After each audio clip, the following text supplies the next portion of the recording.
ad-lib in the meantime.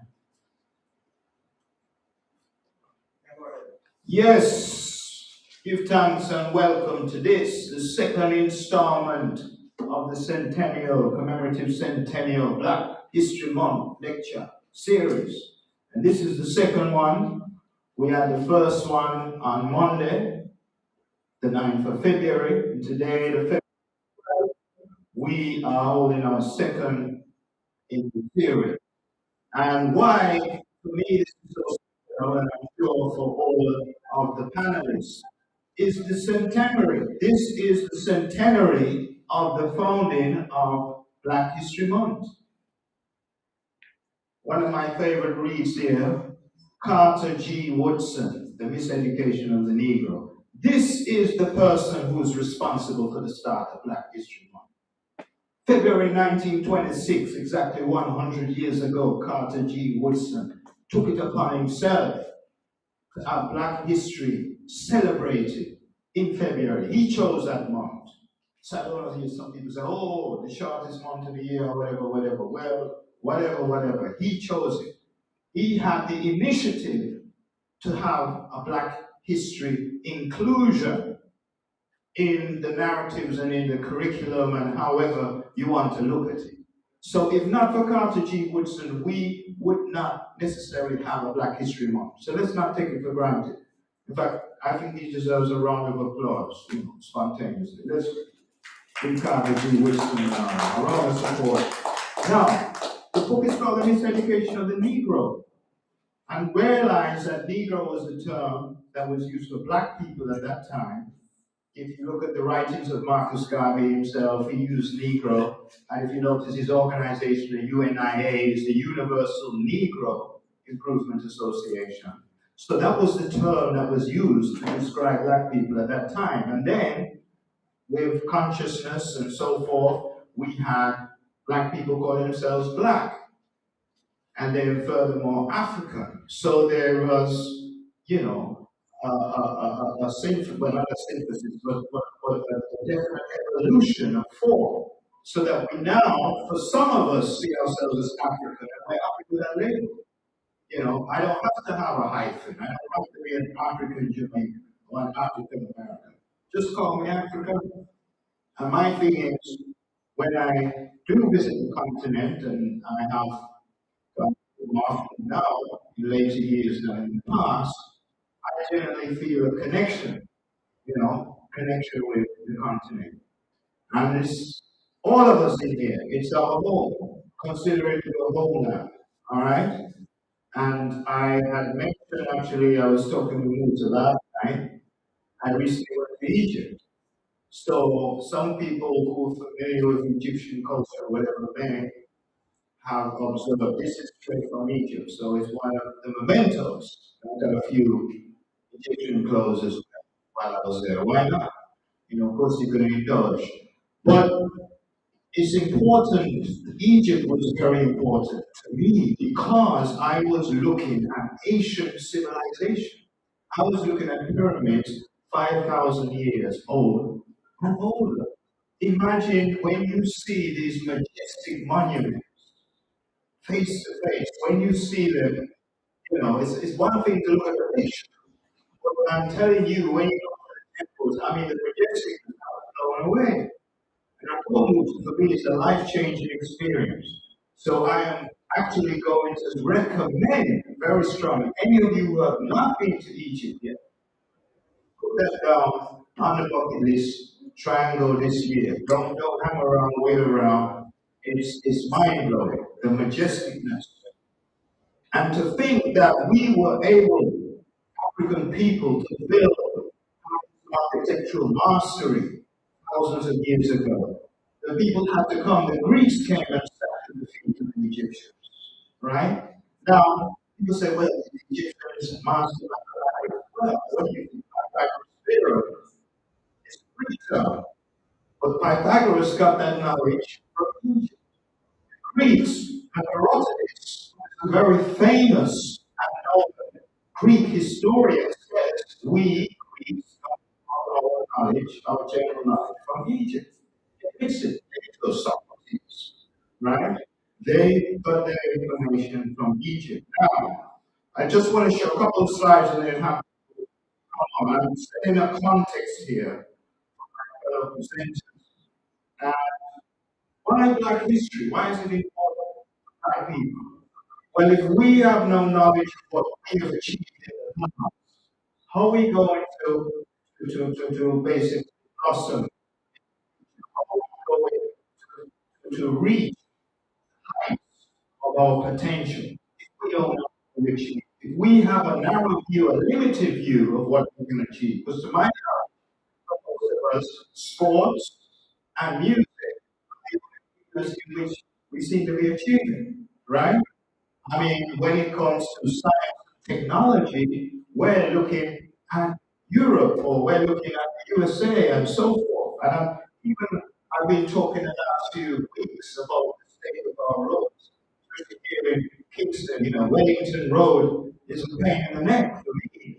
Uh, we can't move around freely between here and Crossroads and Kingston because Wellington, 1 year later, and then roads the Chinese work on, bridges and so forth, they do it in no time, and the roads, surprisingly, are in better shape than the ones that our native Jamaicans are working on. Until it reaches a point where the gossip now is said, a Chinese ever get to work on the road, if you want the road fixed properly, if you want the road to be repaired properly, get the Chinese. My thing is, where is our sense of shame that we uh, competently, competently solve potholes and repair a road? I mean, goodness gracious, if thousands of years ago we were building the pyramids, why now are we struggling to build roads? Have you thought about that? Why are we struggling with basic technology? It's really done a number on us. Every other race is superior technically. The Indians are superior scientifically. They have uh, nuclear arsenals, they have nuclear power, and so forth. No, I don't tell many people this, but I'll tell you, I was trained physics, not just physics, nuclear physics. And that was very, very specific. And there was deliberate because nuclear physics, particle physics, is, it can be used for good and it can be used for harm, obviously. But it's an area in which you look at things like time dilation and so forth. When you study the movement of particles traveling at the speed of light and close to the speed of light, how time changes relative to other things and so forth. Now Einstein came up with the theory of relativity and so forth, and we have all of the theories in physics are named after Europeans. One of the things that astounded me is where are the black people in terms of the various principles in physics? Why don't we have a black person whose theorem? So it's not too late now, but maybe if I go back into my physics, maybe I can come up with a theorem that no one else has come up with. But my whole point is, why do we limit ourselves? Why do we limit ourselves? Because the pyramids, my thing is that we're limitless. Our capabilities are boundless. And so far as I'm concerned, we are essentially gods and goddesses on this planet, but we're not fulfilling that godlike potential in no way or no shape. We're struggling with basic things, water, roads, infrastructure. So we got a long way to go, but hopefully we'll be inspired to improve ourselves and to rise to dizzying heights in other areas other than sports and music. Because we can do it. We're able to do anything we want to do.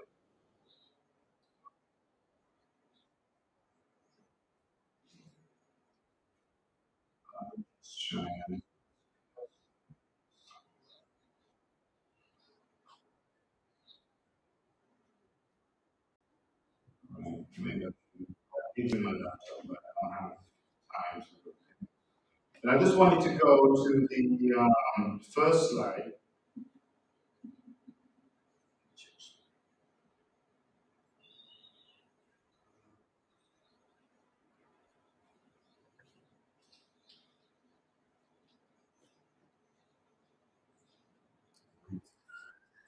Um, so, Palmer, what happened to the cursor? It's not moving. All right, so this is your yes, so it's not cooperating. Yeah, let's try. So anyway, while we're looking at that, and I'm doing a test run with this laptop because hopefully people are full-blown slides. It's not going to give this kind of problem. Okay.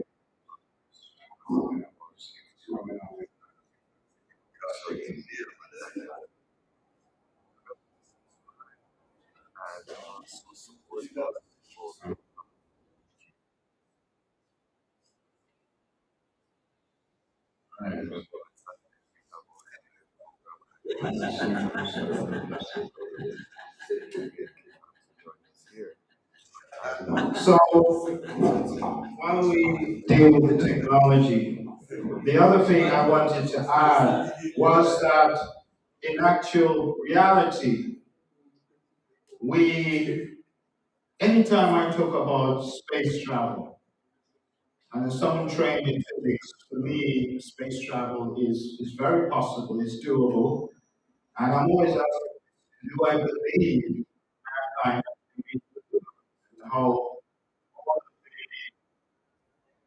bridge going on the moon and so forth and so forth.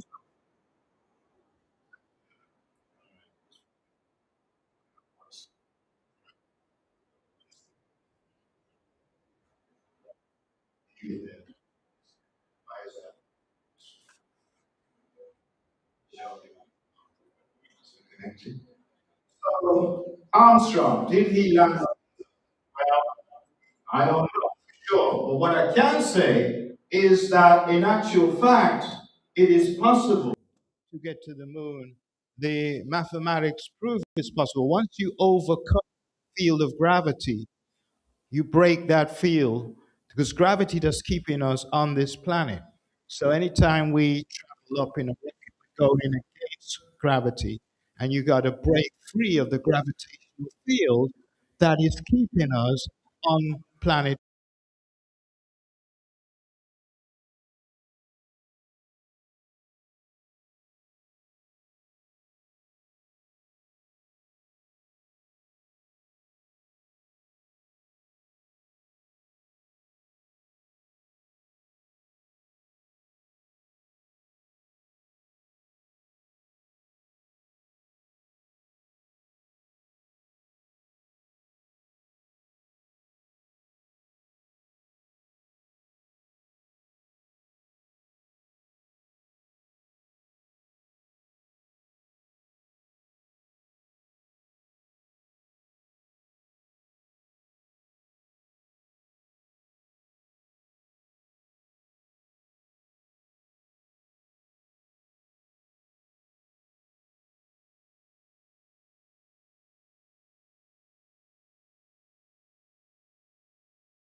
There was a lot of race mixing at that time. And yes, the Egyptians got lighter in complexion and more European in their features. But why do you think it's so contentious, the issue of what race the ancient Egyptians are? Because it is still contentious today. If people talk about what was the race of Egyptians, I could tell you, even when I was in Egypt, there was some arguments that came out because I was saying, surprise, surprise, the white Arabs are like, no, hell no, they ain't black. They're white. And it's a back and forth. But it's up to you to decide. But as I'm saying, they show I'm white. Now, what is also interesting, if you look at DNA science, um, there are several papers that have been written that show that the original people on the planet were from Africa, black people. So, in other words, we gave birth to the rest of the human race. So that you had migrations from the continent of Africa to Asia, to Australia, and so forth. So many of the first migrations were east to India and so forth. So that when Indians, and some Indians are aware of this, when they go back far enough, they have that genetic marker. So they use genetic markers to see who is descended from who. All right. And there's a film called The Journey of Man, Genetic Odyssey, right? Um, yes. And Tejan, you were in my class a few years back. Do you remember seeing that? Tejan basically is one of my star students from about 5 years ago. But I don't know why he hasn't got his PhD yet. He's, just taking it easy. Yeah. Yes, Tejan, you should be working on that PhD by now. Yeah. But very, very, for the record though, you were one of the outstanding students in the class. But you remember that documentary, right? Yes. So I'm recommending it, The Journey of Man, right? Genetic Odyssey. Look it up. And these are white scientists who discover that the oldest genetic markers lie in black people, people of African descent. And they trace it to the San people in Namibia, or the so-called Bush people in the Kalahari Desert region. And he use, and it's quite interesting because he's quite humorous. He comes and he says, I'm going to meet the family. I'm going to meet my distant, distant, distant relatives. And then when he does meet them, of course, he's speaking English and they're clicking and he's trying to communicate, but he's like, hi, I'm your long lost cousin. I'm happy to meet you. What about you? And so it's kind of humorous, but on one hand, it's serious. So using genetic markers, we can know who our ancestors were. All right. And he came up to the conclusion, white genetic scientists, that everything, all human life came from Africans in Africa. So we're the parents of the human race. But why is it that today black people are denigrated, disrespected, and treated without any kind of respect? So the parents, we the parents, are now disrespected and despised. You know, it's quite interesting because normally you're supposed to have respect for your parents, aren't you? But we're not respected. So we're the parents of every other race on this planet. But who does respect black people today? I have to scratch my head because I put it to you, I don't think the Chinese respect us. I don't think Indians really respect us. They may tolerate us, but what do we have to show today that's going to get their respect? Because they're ahead of us in science and technology. Chinese, most definitely, they're on ramp. When I was doing physics, the rest of the class were Chinese. So I was head and shoulders with them, but I'm competitive anyway. So I'm like, okay, you're good, but I'm going to be better.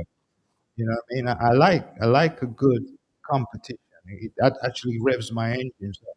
But it is what it is. Anyway, so that is just a taster of the whole Black History thing because we will discover, and I have other slides, but I don't want to take away the time from the other speakers, is that Black people essentially have founded many various inventions. So we call it Black inventors. So I have a whole set of slides on that, but I'm not. That's a topic in and of itself. But we don't hear about this. It's not in our curriculum. So one of the things for me as an educator is that any sociological topic that I teach, I make sure there is a black out, at least one outstanding black personality in that curriculum, right? Because otherwise it's unhealthy for us to see only white, right? White, basically white experts or white intellectuals in a particular field and not actually identify any black um, scholars in the field, right? Because we have to realize as human beings, we can relate, or it gives us a sense of pride when we see a fellow black person achieve a certain level of achievement, right? Quite naturally. So when I went to JC, Jamaica College, and I know there's at least one Jamaica College old boy here with me, and that's Jabulani at the back. So that's one. He's got a few years on me, but nonetheless. So JC definitely in the 70s, a prestigious high school. Well, it still is, truth be told. But when I think back to my days at JC, I was looking at the history books. I wasn't seeing any black faces. So I was a bit perturbed by that. But I was buoyed by the fact that my parents, both of them, my mother and my dad, were very serious about education. So, despite what I was being taught at JC, I was getting an alternative curriculum from my parents. I mean, I got a book by Cronin, a biography on Garvey. That was my birthday present for my 11th birthday. And then after that, I got the autobiography of Malcolm X for my 12th birthday. So, with that kind of reading, right, it's no surprise that when I just did go into the social arena, my specialization in the US was Black studies and African diaspora studies. And in coming to Jamaica, that's what I brought to the table because there wasn't any African diaspora studies in our sociology curriculum. There was no sociology of race. I had to bring that on the table. I had to found those courses. I see them as very necessary and very important in a majority black country. I don't know about my other compatriots, but that is something we have to look at our own curriculum very, very critically and say, how suitable is this for a majority black country? And I'm saying this with all seriousness. Yes, Ras Miguel, about scholars, man, you should have brought your books, man. This man, the first black bookstore in Jamaica, Miguel Lawn. But I'm not gonna hold you. The drums. No, we want the books, man. The books. The drums are important, but we also need the books, Miguel. All right. Another time. So welcome, Ras Miguel. Ras Miguel Lawn is also one of our outstanding lawyers, legal minds. So just to wrap up, because I'm going way into the time of my fellow presenters, what I'm saying is that if nothing else, we must see the importance of including black thinkers, black movers and shakers into our curriculum. It doesn't do me any good to see all white faces, European faces in my textbook, right? What's that going to do for my self pride, my self worth? We have to pay more attention to this. And I'm saying this in all seriousness, all right? So I've said my little bit. And that's why I think black history is important and relevant. Some people say, oh, no, it is no use at all, let's scrap that. It's an African American thing. Well, that really gets me riled up. I said, are you black? If you're black, then it's relevant to you. Okay. So, my first presenter, or the first presenter, is actually a distinguished colleague of mine who has been at UWI longer than I have, and he can speak volumes to the start. I'm talking none other than Dr. Jahlani Niaah, who was there at the very start of the Institute of Caribbean Studies. He was there when it first germinated, so he can talk about the growth and the history of that department, and that's something to be said. That's an achievement in itself, Jelani. So he's a walking history book so far as the Institute of Caribbean Studies is concerned, and he's also a Rastafari scholar. So headed up the Rastafari Study Center back a few years ago. So it's one thing we share in common, because I'm also a Rastafari scholar. So, Dr. Jahlani Niaah, without further ado, Yes, give thanks. Give thanks. I want to greet you in the name of Kadamawe Haile Selassie and ITG Asfor, Menin Asfor. I want to thank the chair for his consistency in keeping this kind of agenda here at the university as well. He's correct in the conversation about the omitted curricula in Black Studies and a certain kind of race content here at the university. So I want to ask you all to give our organizer, Dr. Barnett, my colleague, a nice round of applause for, I mean, almost at times single-handedly championing this kind of important conversation. I want to ask his permission to shift and sit because the glasses and the podium don't work well in front of my.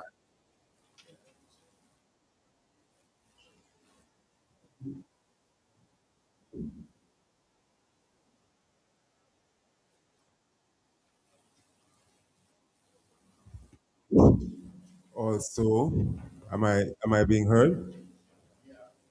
Um, Michael having put me up first, that most of my energy just seeing that on the paper. So I don't have the luxury of being my esteemed panelists, Jabulani and Sister Imani. I don't see Dr. Taylor yet, but is that him? No. I assume that he's on his way. Are you hearing me?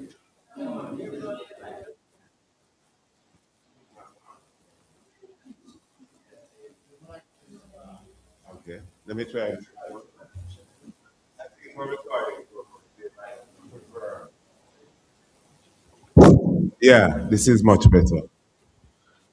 All right. So I I have a few confessions. I do have some notes which I will refer to, but I just wanted to set some context to say that when I was growing up, Valentine's was the perhaps most significant thing in February, and there were sometimes Ash Wednesday. And then by the time I got into my teens and early 20s, the attention to Bob Marley's birth started to draw a kind of different interest in that month of February. And then later, we've seen that because of ones like Dennis Brown and Bob Marley, and I suppose in alignment with Spring Break as well, and that kind of theme, there's been a project for Reggae Month as a kind of the whole month now. And I think it has become a big, perhaps international tourist interest, paralleling the summer kind of season as well. Now, February is a day. Um, I think I grew up in the wake of songs like This is the Age of Aquarius, and a sense that this was an important month, not just because it was short and Valentine's, but because it had the saying of love and all these things that were attached to it.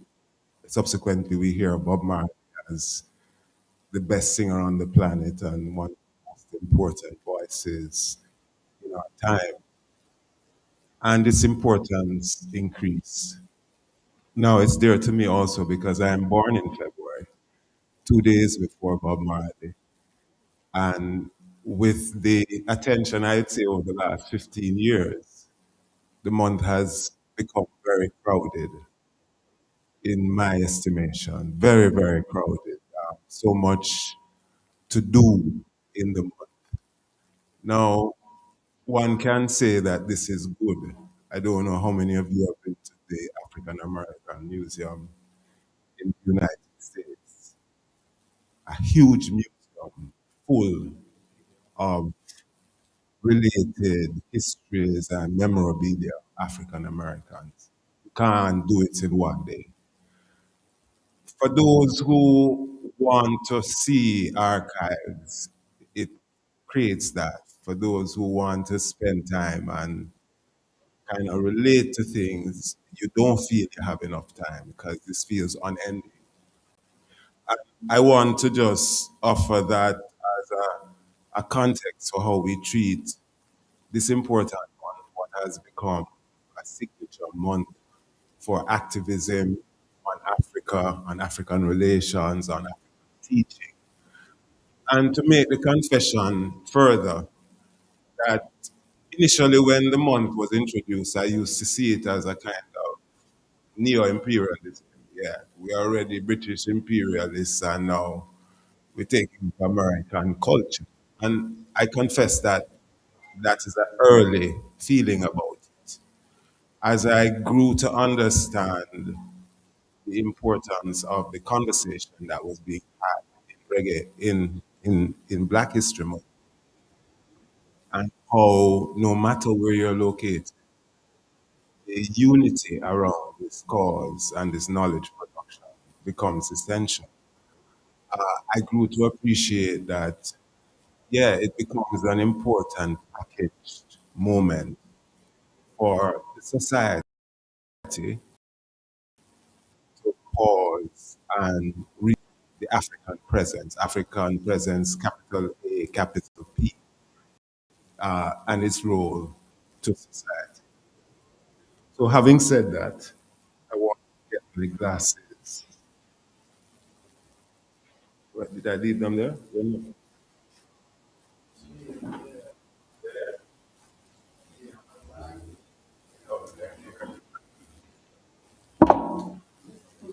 Yeah.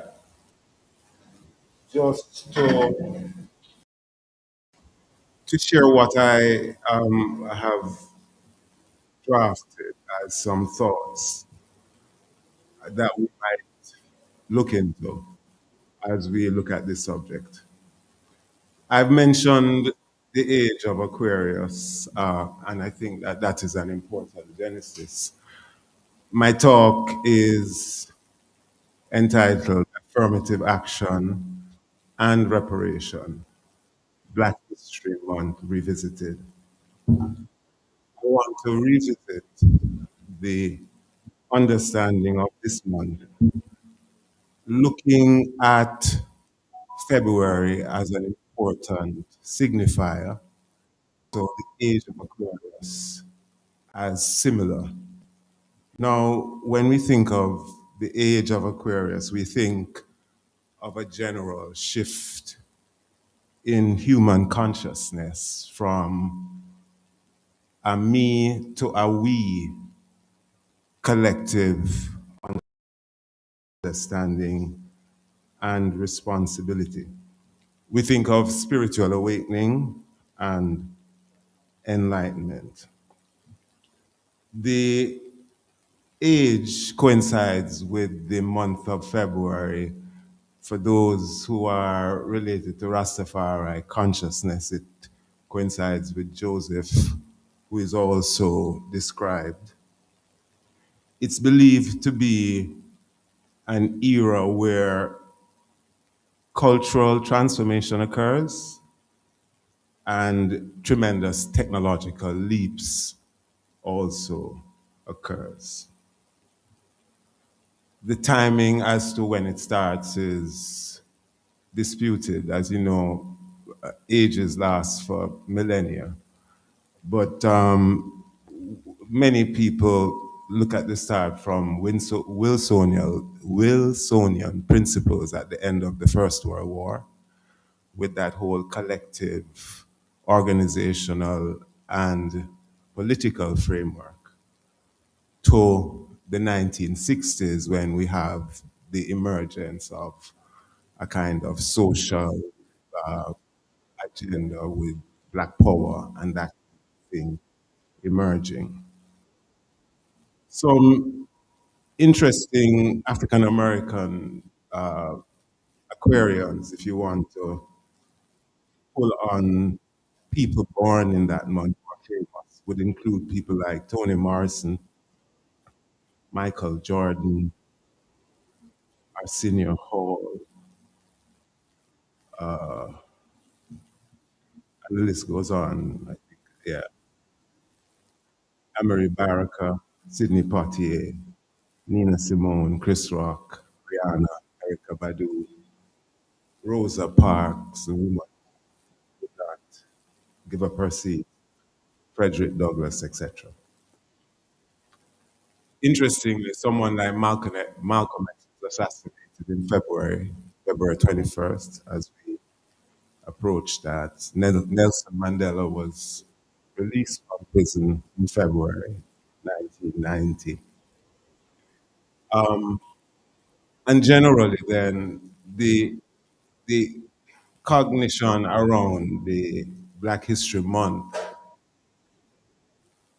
in my estimation, becomes a kind of affirmative action that emerges from the African American intelligentsia, and that affirmative action becomes more important with the actual passage of affirmative action as a sense to say, no, we are not here just for tokenism. We actually have a long history of contribution. Michael mentioned how we are all of our great inventors and scientists, etc. This is exactly one of the foundation pillars of the Black History Month agenda coming out of the United States, to pull attention to people who were either discredited, misrepresented, plagiarized, not given any credit, not known.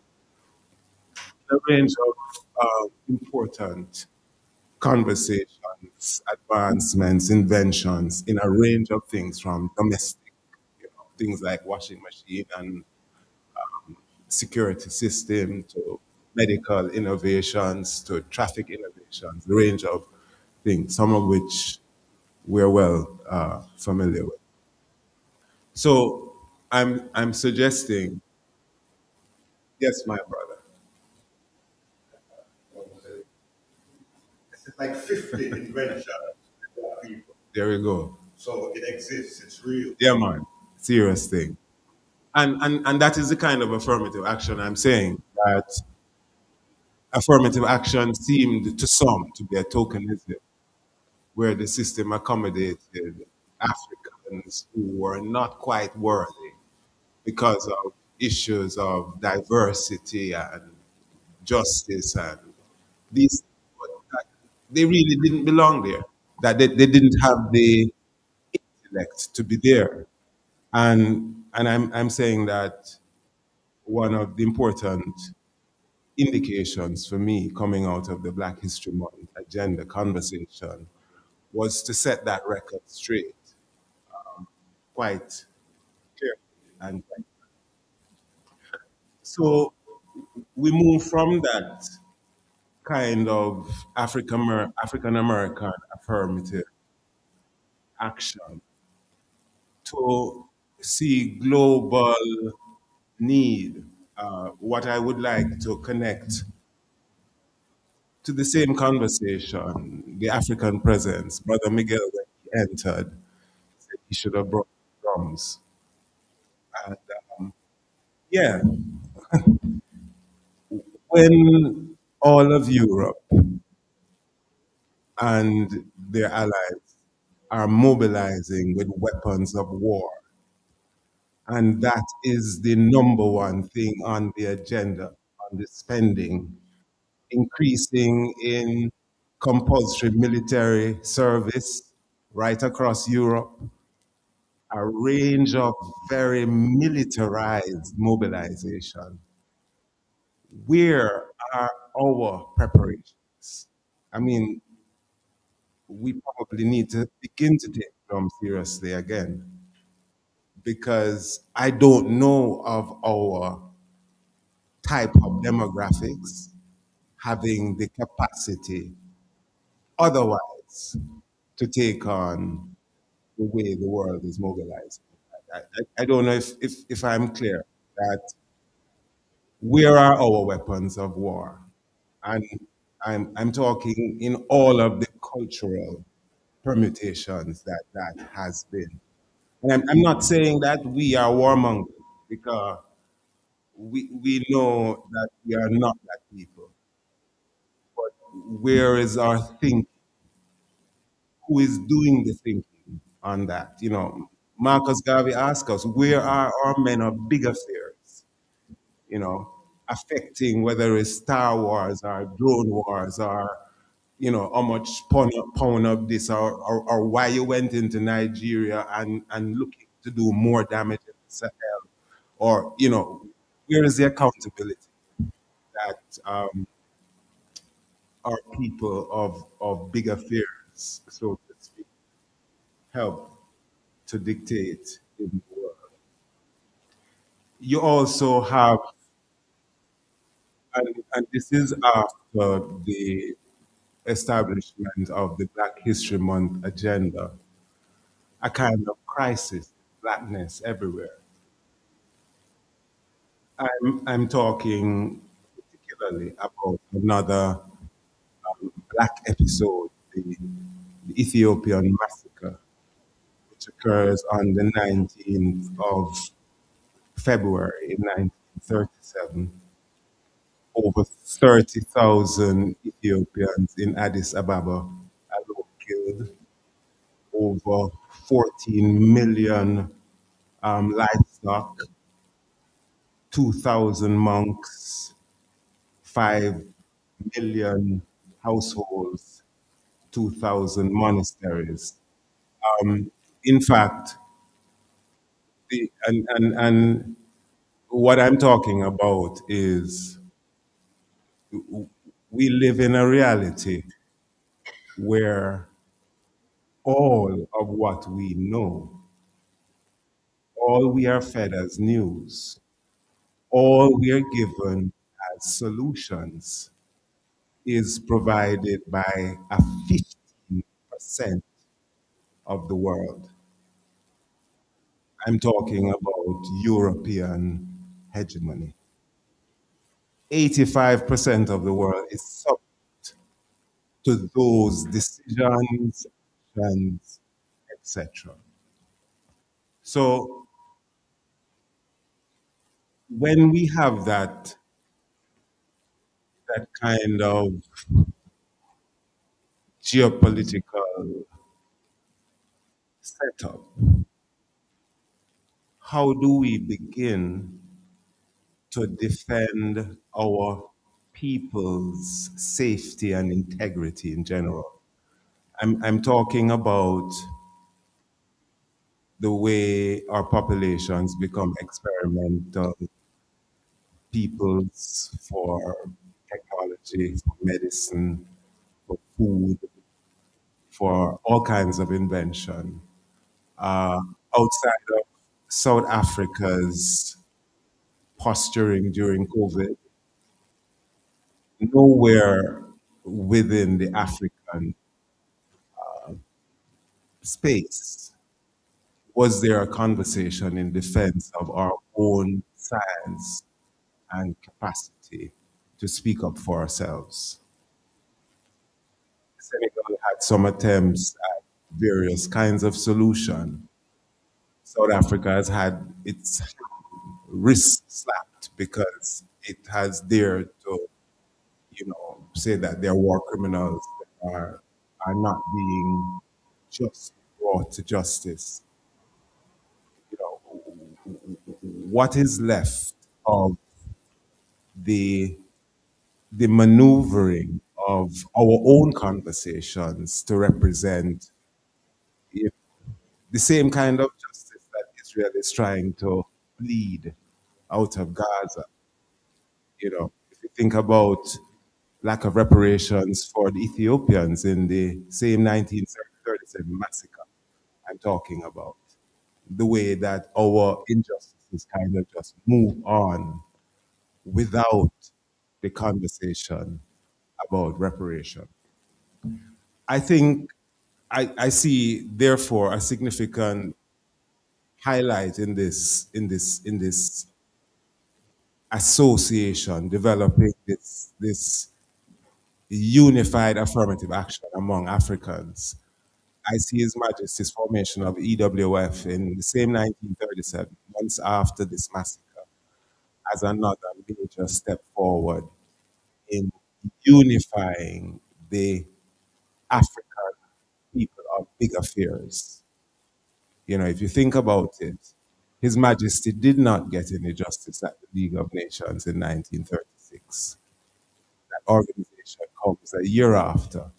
And he's really saying, Ethiopian world, settle it. And this is what is important in order for you to receive your justice in the world. His Majesty does a number of things that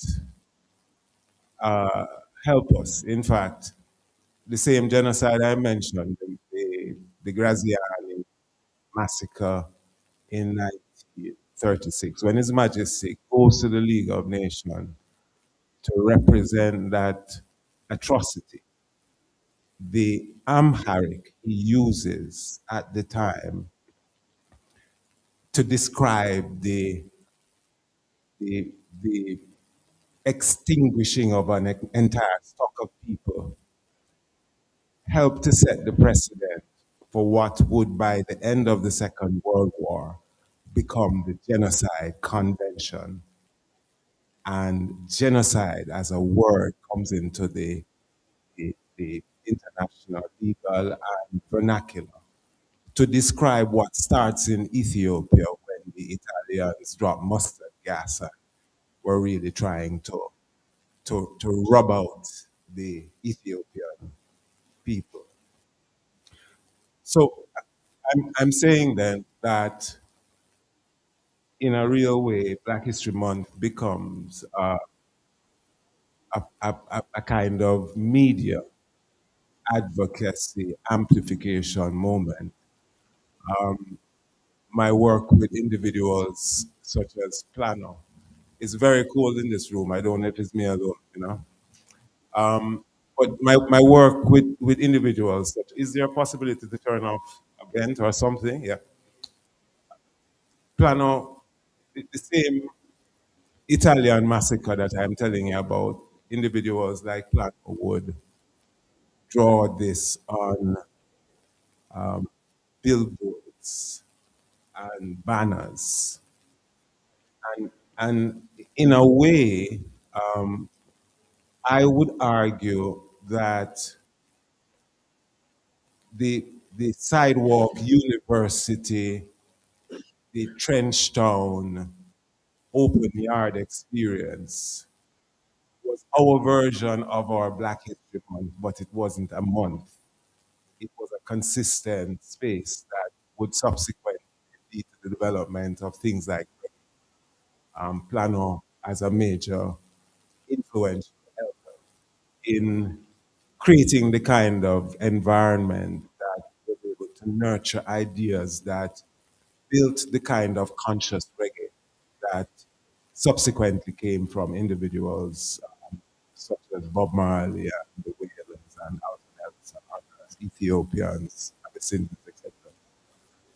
And in a real sense, then, and this is the resource difference, this is the cultural difference. In a real sense, the African American population, better resourced, quicker develop a music industry to give that independent voice. It's come decades after that Black History Month initiative. And it's arguable by the time that music voice develops, it's not the same kind of content that we would subsequently put in our reggae. But, that's arguable. I'm suggesting perhaps based on the kind of population we have, reggae became that Black History Month, that teaching platform, that parade of our worth, our history, our society, our struggle, love, oppression, etc. Become a total kind of classroom, a sociology, for want of a better word, assist in providing a guideline philosophy for those present. In a way, the parallel between our project and what's happening in America is that we're talking about expressions of Black power, what is facilitated in a mostly white country, and what is facilitated in a mostly Black country with the black skin, white mask, ruling class phenomenon reggae comes to encounter. Even though the population, the rulership, and the institutions are not Black, weren't intended for you. This is the work of liberation to bring consciousness inside that. In a sense, the 60s and 70s were really positive and progressive. It is in that period that we have things like Kwanzaa developing. And I see Kwanzaa as another one of those affirmative actions, again, out of the United States that some of us felt might have been a near-colonial, another colonizer. But if you look into the intention, developed as an African-centered spirituality at that time of the year to give us something more credible for our own celebration and involvement. It has increasingly grown in our own space among those people who understand that kind of purpose. What happens at the end of the 70s and the start of the 80s is the increased rhetoric of the micronational sort of xenophobic Willie Lynch syndrome. This is when we go into the age of ultra conservative and post Reaganomics, window of vulnerability, and all of these things. More or less, what Planner describes as deprogram the Back to Africa movement and movements like that. We don't see that kind of those 2 decades between 1960 and the end of 1970, where you could actually see organic groundwork from various quarters in dealing with what might be described as post traumatic syndrome, coming to terms with their own invisibility. Am I talking too long? 2 minutes. Okay. So I'm saying that deprogramming has been a significant legacy that we now have to manage, which is how to reprogram a sense of African unity that looks at the whole bag of tools that is provided across the African world. That's really our task. The African Americans, we Caribbean people often get in that very Willie Lynch divisive thinking that they're different from us and we're more hardworking and more intellectual, a range of things. For me, one of the great indications of this was how Ivan Van Sertima's work, They Came Before Columbus, was treated by Anglophonic British Caribbean scholars as, cannot be substantiated. How how could he know all of this? And curiously, because it's not a European scholar telling them that this is okay, almost refusing to accept that kind of scholarship as an important part of our legacy.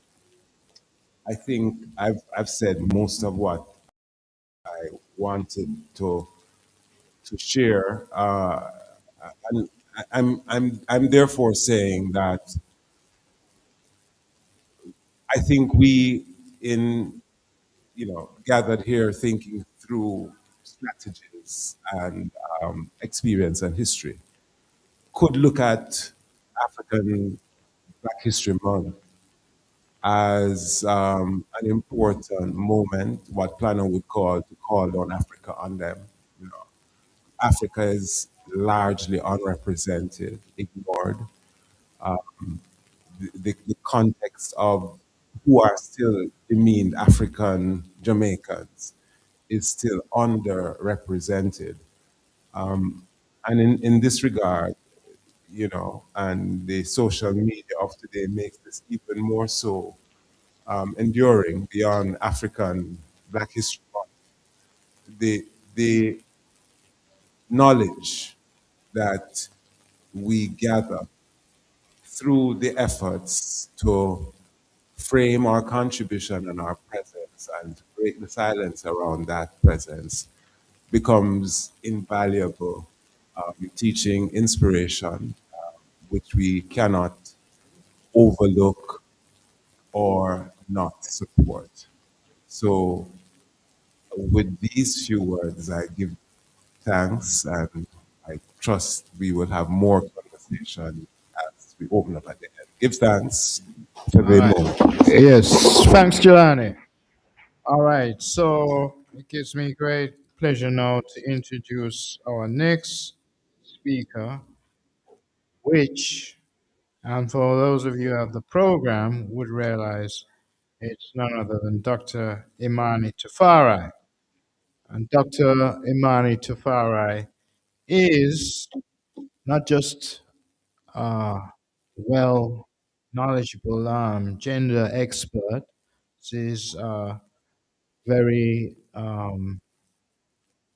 very polished sociologist, I would say, and also has the distinction of writing two authored books. Um, One of them basically looking at social um, the social entanglement of Jamaica, the basic dis- disruption that exists, social disruption in the inner cities. And do you have that? Did I give you the introduction sheet, Imani? All right, oh, that's all right. Um, so basically, though she's a well-known journalist as well, she has a regular column in the Gleaner newspaper. Every 2 weeks, you can find that column speaking to speaking to topical issues that occur in our daily lives, social issues, critical perspectives on the social dilemmas that we face as a nation. Beyond that, she's also has the distinction of basically basically two times the two awards you won, Iman. I've actually lost track of my notes, so you'll have to excuse me. I don't know what that thing.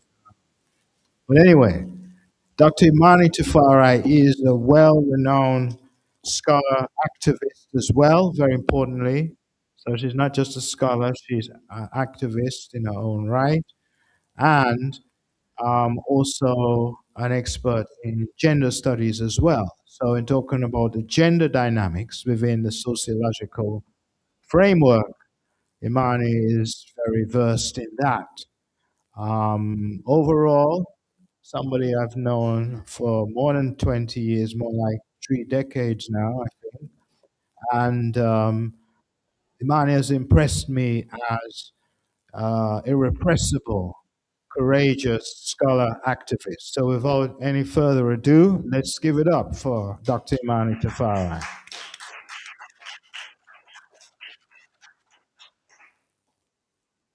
Dr. Michael. Let me see if I can find the other slot here. I greetings everyone. Thanks for being here and being part of the commemoration of Black History Month. Let me see if I can find my folder. Here we go.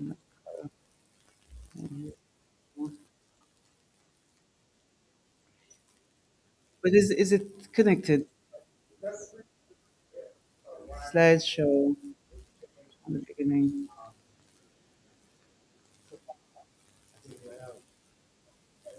Okay, there we go. So it is 100 years since Dr. Carter G. Woodson inaugurated this remembrance. And my question is at the beginning, which we'll return to at the end. What would you have been doing to commemorate this if Dr. Michael hadn't organized the seminar today? Would you have, on your own initiative, been doing something to rouse the rabble, stimulate people, remember how, just to have you reflect on that, because we all have a personal responsibility. It wasn't just something that Dr. Carter G. Woodson did, but something that we should also have a responsibility about acknowledging. And it being invited to come here today caused me to remember that Marcus Garvey was the contemporary of Carter G. Woodson. They were rubbing shoulders. They were rubbing shoulders with Anna Julia Haywood Cooper. The Amy Ashwood, the Amy Jakes, and Amy Ashwood Garveys. Many people who have become famous. And so I also want to invoke Marcus Garvey, who says, "Emancipate yourselves from mental slavery. None but ourselves can free our minds." And to use that as the springboard to talking about decoloniality, because that was what Woodson was about, trying to provoke people to recognize the ways in which colonialism had messed us up mentally, socially, physically, and otherwise. Pardon? All kind of alley, all down of them alley, then we're gone. So we want to understand. This is the agenda that I want to see today. What coloniality means in respect of Woodson, and some of the key concepts that he talked about in the book that Michael mentioned in Education of the Negro. Because I decided to download the book and have the computer read it to me. And I heard it in another kind of way by listening to it. Um, and to think that 100 years ago, he could have been talking about decolonizing education when I don't know. Maybe people who are still teaching here at the university can tell me if, since I'm no longer teaching here, they have introduced an intentional approach to decolonizing education, because the University of the West Indies, you might know, has 3 campuses, and all 3 were old slave plantations. And what I find remarkable is that I was teaching a class once, and I asked the students, "So, what do you think about the monument that you see as you enter the university coming up the Queen's Way?" They said, "What monument? What monument, miss?" They don't know that there's a monument with the names of the men and the women who were on this plantation at 1834 when emancipation was declared. And it's a well kept secret, even to the students here, that it was an old plantation. And that level of erasure of our history is pretty remarkable. So we need to talk about how we can even apply Woodson's approach in this time. Um, and to see if we can internalize the resistance ethos that he would have introduced then into our thinking now, and to relate to what he was about. And this is something that he said that I want to quote directly. He says, if you can control a man's thinking, you do not have to worry about his action. When you determine what a man shall think, you do not have to concern yourself about what he will do. And I might also add what she will do. If you make a man feel that he's inferior, you don't have to compel him to accept an inferior status, for he will seek it himself. If you can make a man think that he is justly an outcast, you do not have to order him to the back door. He will go without being told. And if there is no back door, he will demand one by his very nature. So you can understand that when we talk about the endemic violence that we have in this place, and the endemic self-hate that we see when people are bleaching their skins or straightening their hair or wearing long everlasting braids just to wanna be white because we have to name the elephant in the room. It is trumpeting. Then we get a sense that we are creating the back doors for ourselves to walk through. And then when we see what has been recast in our current situation where Black history is being erased, instead, um, Black African American Museum is under threat uh, right now because with the return of Confederate flags and monuments, you know that that is the next step to reinstate the white supremacist upper hand. Um, so what do we mean by decolonial advocacy? We want to make sure that the past that is very elusive, that we can scarcely touch because it's so much of a thing that people feel ashamed about, feel guilty to assert, feel as if they are being the bad person if they talk too much about it. We need to recognize that there's a fusion of our past in our present, and if we don't take steps to safeguard that kind of knowledge, then we will not have that in the future. So, miseducation is something that is hydra headed. It comes in many forms. And you see it in the classroom, you see it on the media, you see it in terms of the popular culture, and so on. And we have to be intentional about our engagement with who we are and how we represent ourselves. So Carter taught us that even though we might come from humble beginnings, we can supersede them. And these are some of his stellar achievements. He not only founded Black History Month, but he also, as a Black historian and a researcher, was prolific in his writings. He was also very passionate about um, making sure that the academic space was animated by this reflection of self consciousness. And to think that he was operating in an era of segregation, Jim Crow, and so on, it wasn't as if he was in a comfortable time and a comfortable space. He was cutting against the grain and making sure that we have a button, but what are we doing with the race is the question. Are we really trying to win it? So when we talk about educational inequality, in a place like Jamaica, for example, if you want your child to go to the best high school, you have to have a deeper pocket than many other people. Because I remember when my daughter was young, I went to Mona Prep and I said, I want to enroll her here. And I was told that you would have had to come when you were pregnant to register her. And I was like, but I wasn't pregnant. I have an adoptive parent. So it means that that didn't apply to me, you know? And also, um, when you think about the cost, so once upon a time I thought, well, I'm going to make her go to St. Peter and Paul because, it's the nicest school on the block. And she was actually exposed to things like chess and robotics and so on. But then I was at an economic low at the time, and the rent was competing with the school fee.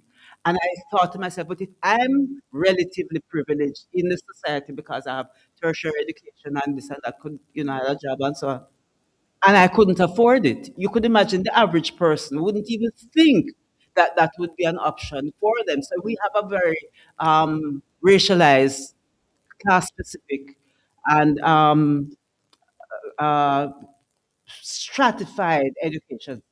You get what you pay for, or what you cannot afford, right? So he so Woodson's notion then that education was a space for empowerment is relative, because if you can't afford it, then you can't have it. And then again, he also went a layer deeper to say, well, even in the classroom, you have to understand that you're cutting against a lot of brains, because as somebody who taught at Charlotte for 7 years, I know that the teachers who go in the classroom are not necessarily the most conscious of them all. You have people who resist the very students that they are teaching, because I remember the course I was teaching was called Dancehall, Sex and Religious Ideology, because it was a way of provoking the teachers to think about how these intersecting variables manifest in the lives of the children that you're teaching. How do you relate to children who come from inner city communities, for example?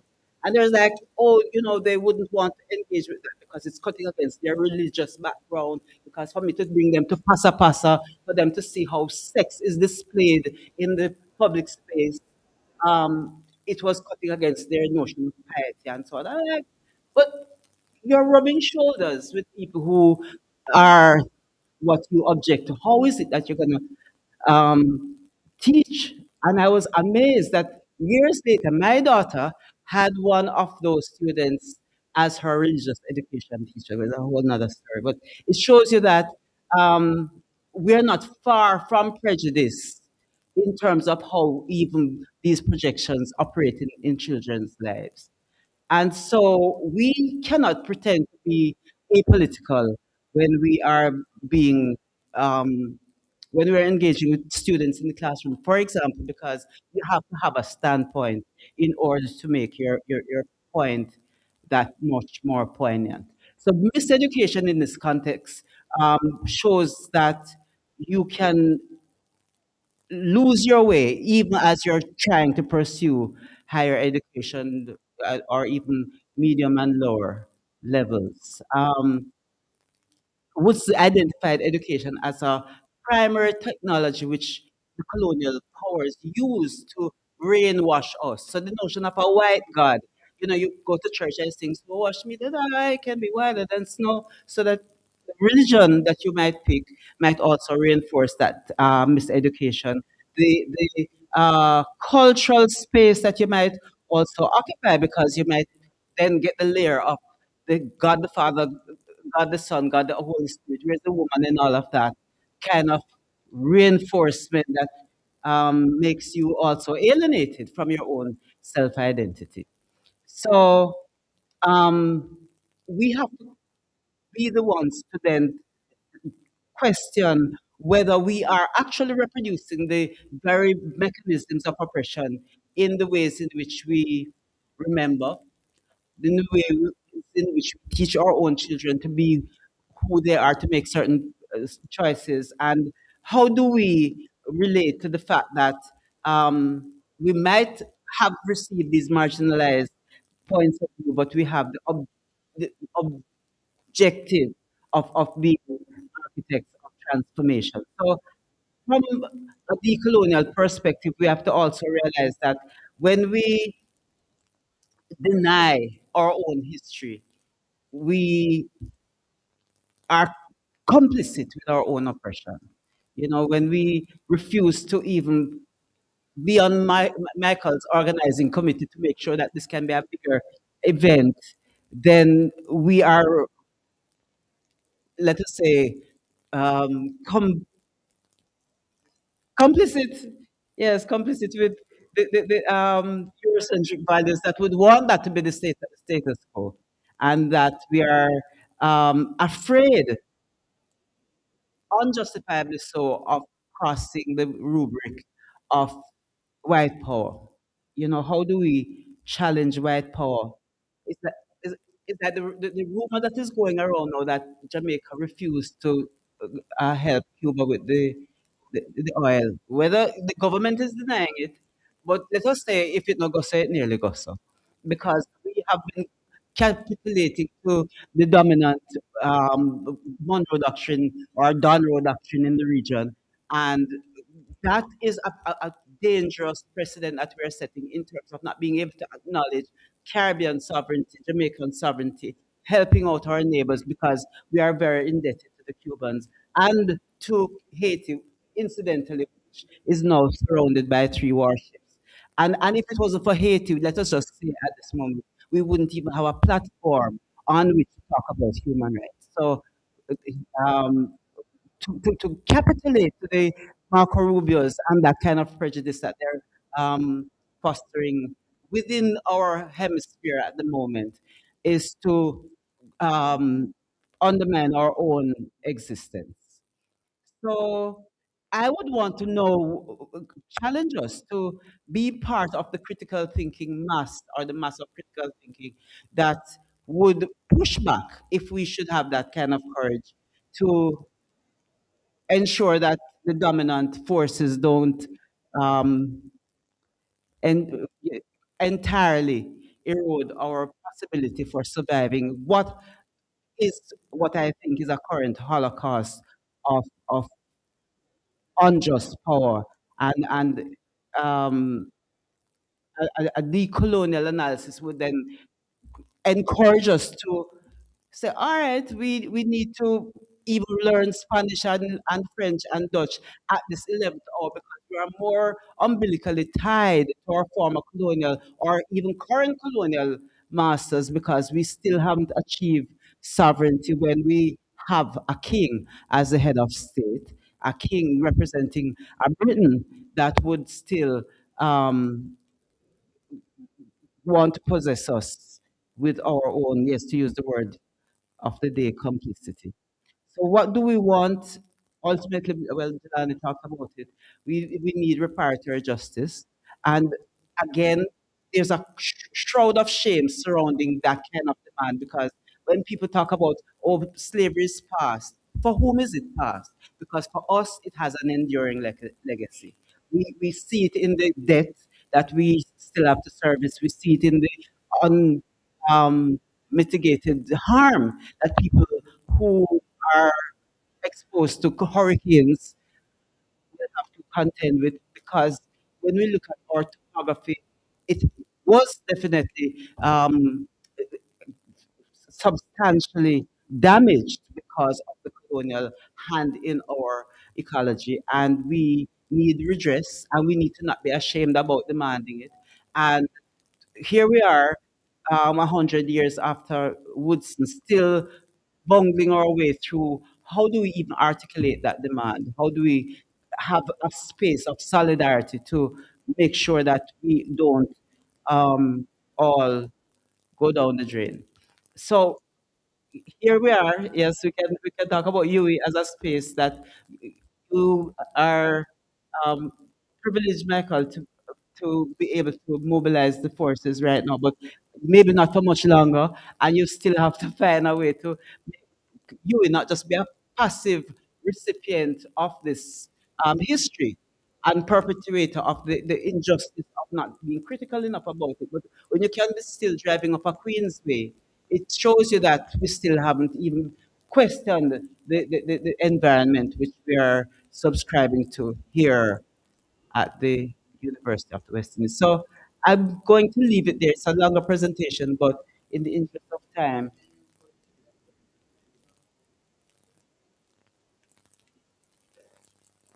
yes, we will, I think that, at what, 8 o'clock? Exactly. So I will just escape and um, wrap it at that point.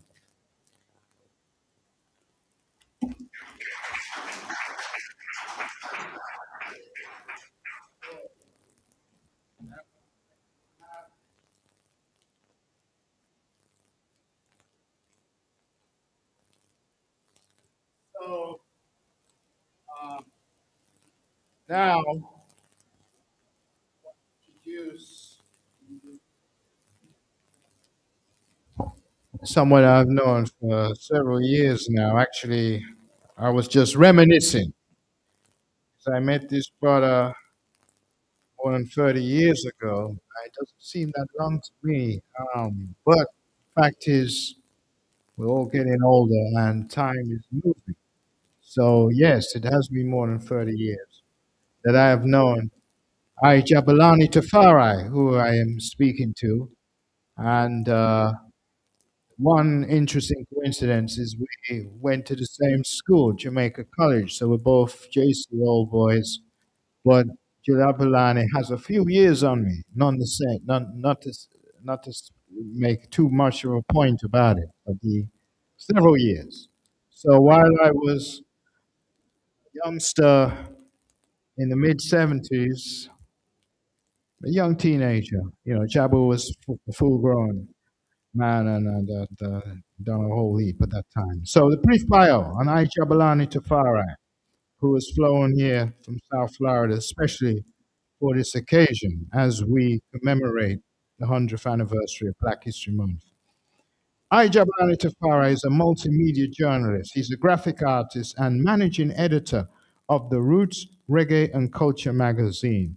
And I should have a couple copies with me. Hold on one second.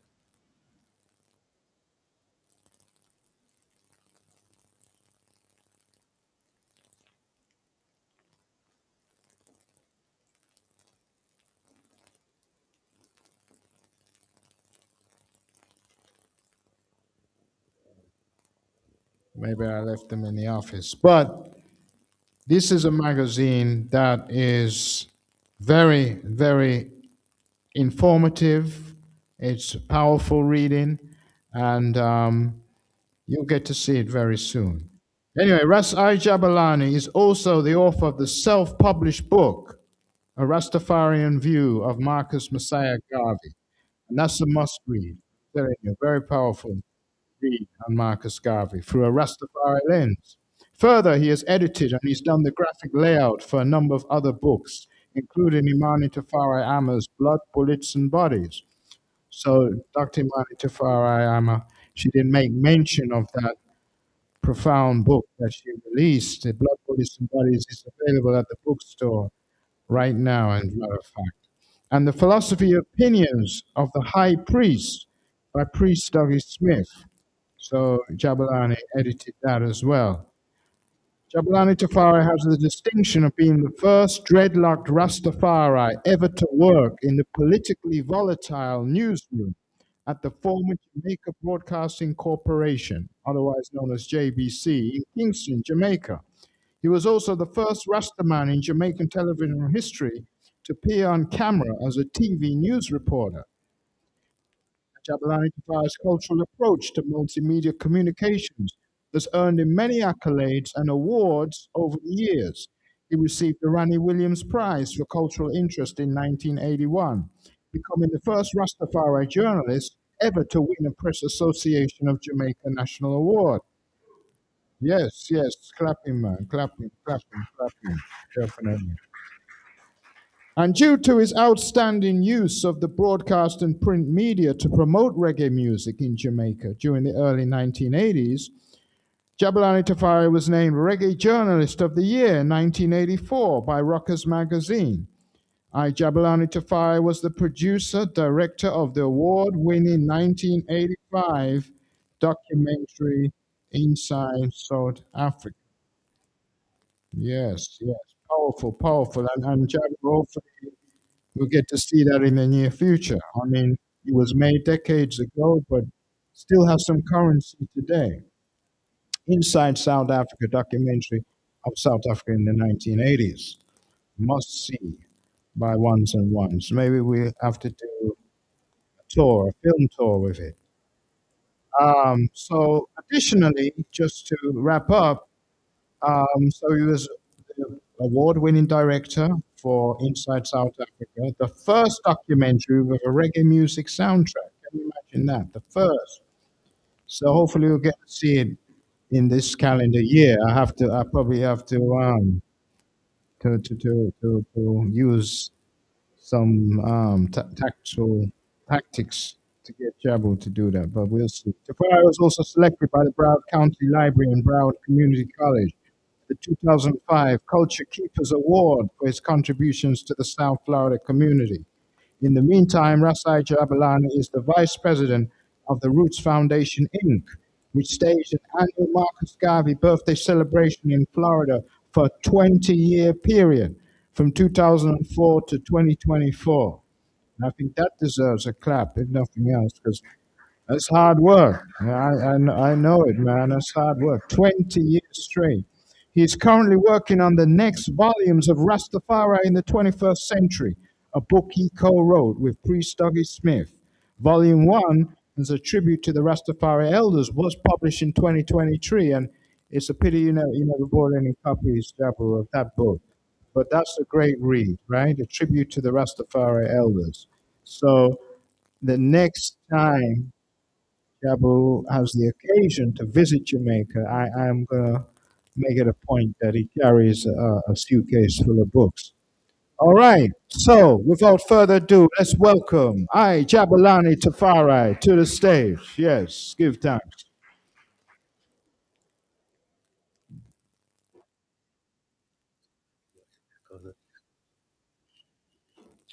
Good evening, people.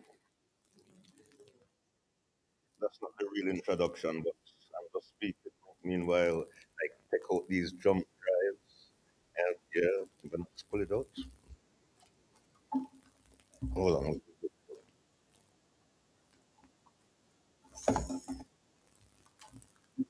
That's one.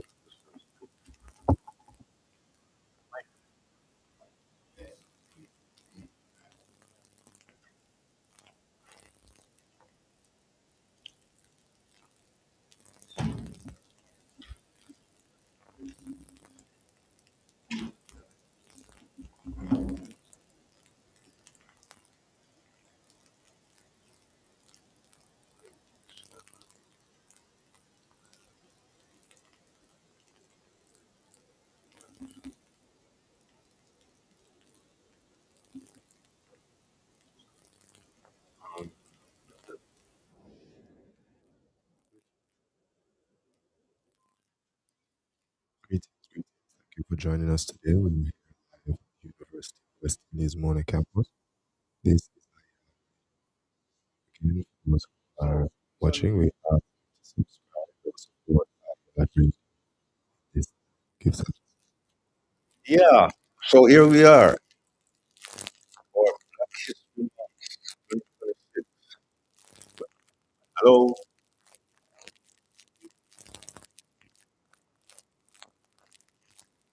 That's not the one.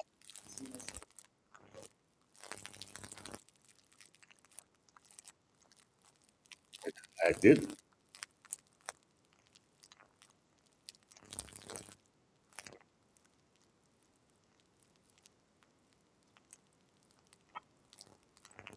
Punch it up.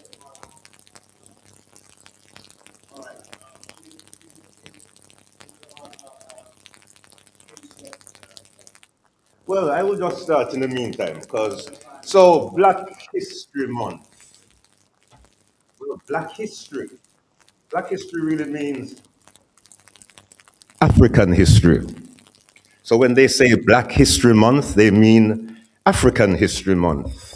I like to call it African awareness. Started in still no picture. Started in 1926 by Carter G. Woodson. It was the second week of February, and then in 1972 it became Black History Month. Today I like to say it's Black History 365, African Awareness 365, because we are African and Black on who we are 365 days a year. Hello.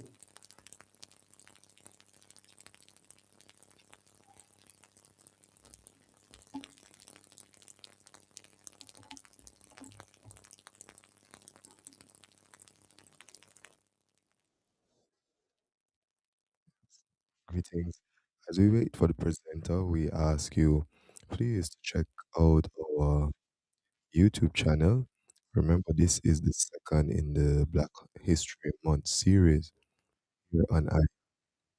We had the first installment on Monday, and now we're having the second. So it's a good opportunity after this broadcast to check out the previous recording. So thank you. And again, please subscribe and support iYard Radio. Our PayPal is also open for donations. Give thanks. So here goes the presentation note. Reclaiming a stolen legacy. And what's the stolen legacy? It's like intellectual property rights and all such stuff. They stole our minds, our culture. Marcus Garvey said that people without the knowledge of their history, origin, and culture is like a tree without roots. And everyone knows anything without roots does what? Withers and dies. So when African people get disconnected from their roots, from their African roots, we wither and die. Black History Month is one of the efforts to reclaim our stolen, lost mind. So,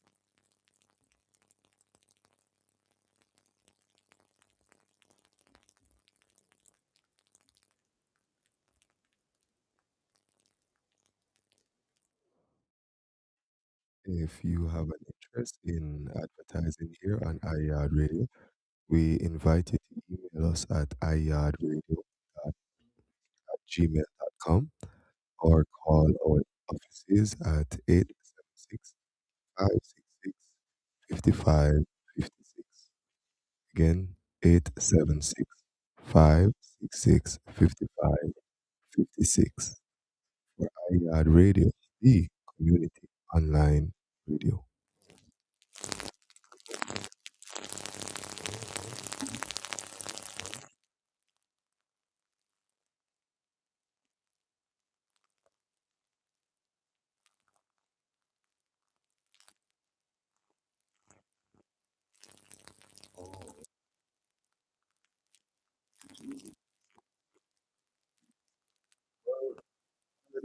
I'm not doing that. Yeah, automated actually do it, but still, no,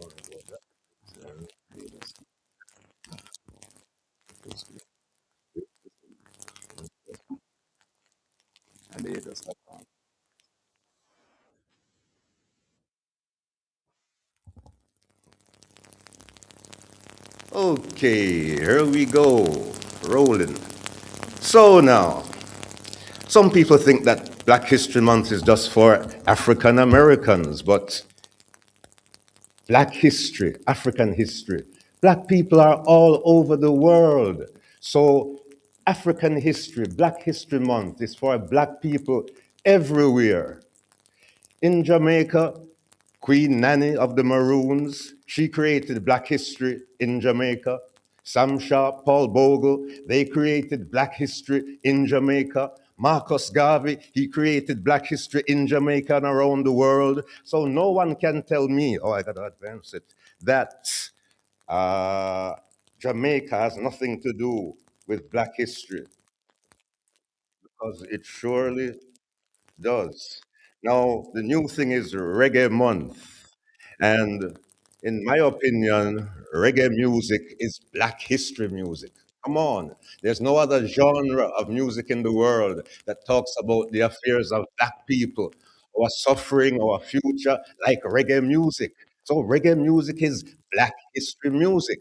So, there's no competition between Black History Month and Reggae Month. They should be playing all of the conscious. I'm not talking about bashment music now. Conscious, traditional message music that went around the world and everybody loved it and wanted to come to Jamaica to see where, if they didn't even understand it, some of them, the power of it reached around the world. So for Reggae Month, let's not have a either or. They're complementary, not oppositional. Use the conscious reggae music to tell the story of the African black people. And not just in February, we emphasize it there, but we play the music all year long. We should be talking about black consciousness, African awareness all year long, just the same.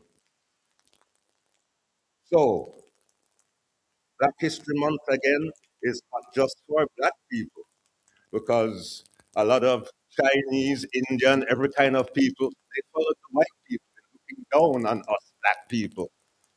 But why?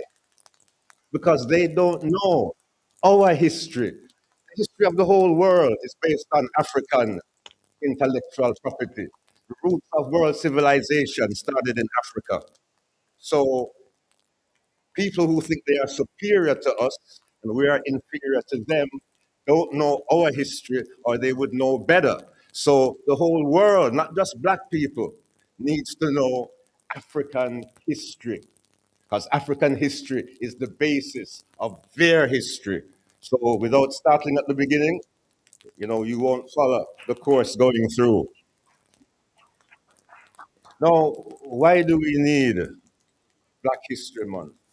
Because from they brought us here, they got some kind of meme with the Obamas, monkey heads on people. They've been doing it for hundreds of years. This is where it started. They said black people came out of darkest Africa, and that Africa had nothing good comes out of Africa. That's what they always used to say. So they characterized us in comic books and in cartoons derogatorily to make us look bad, to make us think that we were less than human, you know, oh, lazy, shiftless, don't want to work. We are coons,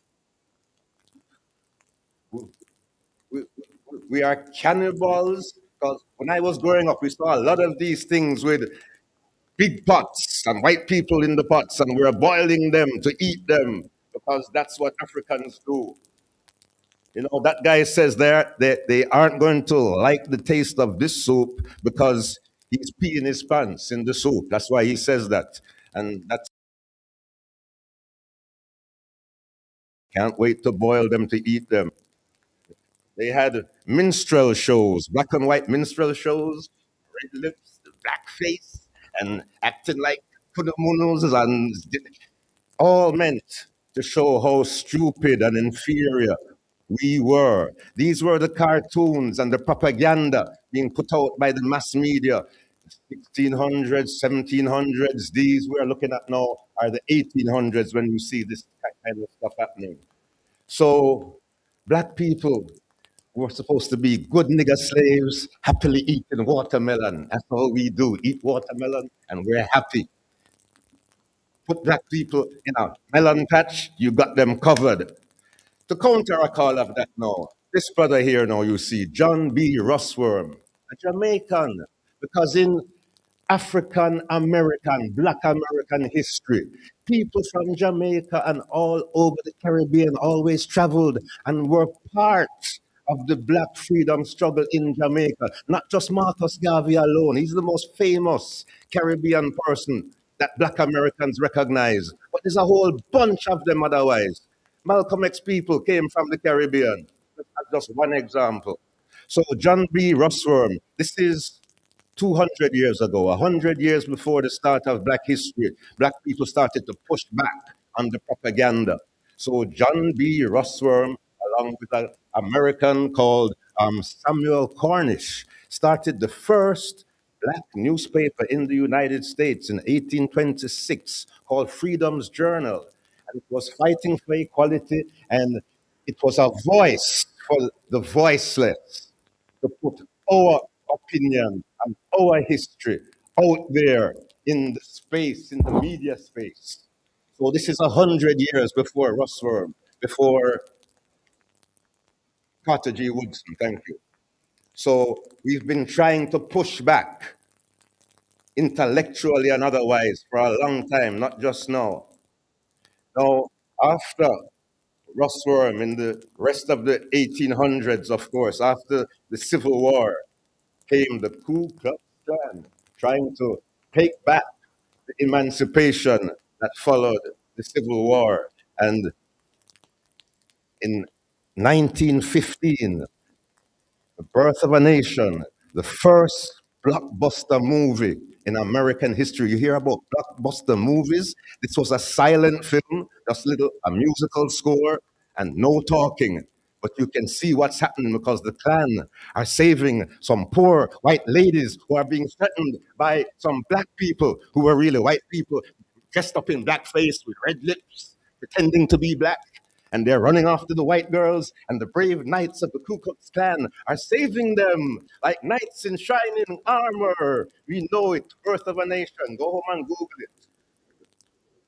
And of course, during that time also, there were a massive amount of lynchings. It's not just in cowboy shows, rustlers, and horse thieves that they hang up. They carried that practice unto us. And I mean, man, woman, and child got lynched. And if you're not careful, it's still going on today. So this was the environment that brought about now Carter G. Woodson now, 100 years after Freedom's Journal. Where in the 1920s, when Marcus Garvey was the king of Harlem, and Harlem was the black capital of the world, right now Garvey had a whole bunch of historians amongst him, Carter G. Woodson being one of them. And you know the book, The Miseducation of a Negro. Well, this was the time when the Harlem Renaissance, a lot of literary works, poetry, theater, you name it. It was happening at the time. Harlem was kicking and bubbling. So, along with Carter G. Woodson, another contemporary, a favorite of mine, Joel A. Rogers. I didn't know until maybe years. I was in my 20s before I knew he was a Jamaican, born in Negril. And his writings at one time were required reading for the UNIA members back in the 1920s because he went around the world, studied our history, and put it out there to combat the lies that were being told at the time about us. Now, the first book I saw in high school that blew my mind, I knew nothing about black history at the time. 100 amazing facts about the Negro, a little pamphlet. Came in a lot of different covers over the years because it's been out there. So it's still out there. And it had the history of achievements of black people from all over the world. And this man here, J.A. Rogers, he's authored many books. This is just a sample of them you're seeing right here. He was in Ethiopia in 1930 for the coronation of the emperor. He received a medal from him at the time. And he's the one who wrote in World's Great Men of Color, Volume 2, because there's 2 volumes of World's Great Men of Color. He said that His Majesty was like the pictured image of the Christ in his whole appearance and his demeanor and all of these things. Joel A. Rogers, Augustus Rogers, is the one who said that. Read any of his books. They should be required reading now also in all history classes. Now, as I said, these brothers were all around. Marcus Mosiah Garvey, the king of Harlem. And Garvey himself, too, was a black historian who wanted us to rediscover the greatness of our ancestors. Because when we know what we have done, we know what we can do. History, my people, isn't only about yesterday. History is today, too. And history can be tomorrow if you are brave enough and conscientious enough to do the work that people don't intimidate you and make you afraid to go do what needs to be done, then your name can be in history too. Marcus Garvey wasn't braver than anyone else, so to speak, but he was. But what he did, any of us can do. What Amy Jakes Garvey and Amy Ashwood Garvey do, any sister can do too. So think about it. We're talking about Black history, not for Jeopardy and school challenge and trivial pursuit. We need this knowledge to empower ourselves. It's Black empowerment, Black history, and African Awareness Month. It's about Black empowerment. What can we do to inspire each other and our people to rise from the ashes, to reclaim our position? Right now, Africa is not even on the United Nations Security Council. Come on. Why not? Because we're disrespected and not seen as powerful or important enough to be there. So until we can regain some real power, economic power is the most important. Because you have to fund stuff, pay for stuff. So with good economic power comes now political power and the power now to change your social conditions and to have your spirituality work for you. Note the word I use, spirituality, not religion, because African spirituality was turned into religion as a weapon to use against the people. So these were some of the things that Marcus Garvey was teaching them back there, and he directed the people to look to Ethiopia and to look to Africa. African minds must never be separated from African roots. Otherwise, we lose our identity, sense of purpose, and knowledge of who we are. So we have to keep that connection in our minds, in our hearts. And that bird you see there, that's the Sankofa bird, the African emblem, meaning returning, going to the past to chart our way forward. If we don't know where we're coming from, we don't know where we are. And if we don't know where we are, we have no idea which way to go to get to where we need to go. So to have a proper route lined up, you know you're coming from and you know where you are, so you can say, no, you should go this way to get there or go that way to go there. But you have to know your history, because without your history, you're like a tree without roots. You don't know what the heck is going on. So that's ABC. So Marcus Garvey was all about reconnecting African minds with their African roots. And for all intents and purposes, they say African roots begins in East Africa, by the equator. And over the course of thousands of years, civilization moved up the African east coast until it came to Ethiopia, which was called Kush in the old days. And Kush is the father of the Nubians, Nubia being down in what they call today Sudan. So civilization came up from the rift valleys, all those lakes and rivers in East Africa, till it reached a height in Kush up in Ethiopia. Then it went down the Blue Nile into Sudan, which became a Nubian empire. There's almost more pyramids in Sudan, more than in Egypt. They're not as famous, but there are more of them because the whole region had pyramids and temples and all of that kind of stuff. So civilization, remember, came down the Nile to Egypt, not up the Nile from the outside world, as people would like to tell you, because they're going to tell you that space aliens will soon see the pyramids. They're going to tell you that space aliens or white people built the pyramids. Oh, no, no, no. So Dr. James published this book, another must read book again, Stolen Legacy, which outlines how the Greeks led the stolen, the stealing of our intellectual property. Uh, Mikey, Dr. Mikey alluded to it earlier. Pythagoras' theorem. When Pythagoras came to Egypt, the pyramids had been there for thousands of years. They didn't know geometry and the formulas. Sure, they did. because by the time stuff got to Egypt, it wasn't, as they love to say now, the dawn of civilization. That's what they call it. That civilization started in Egypt.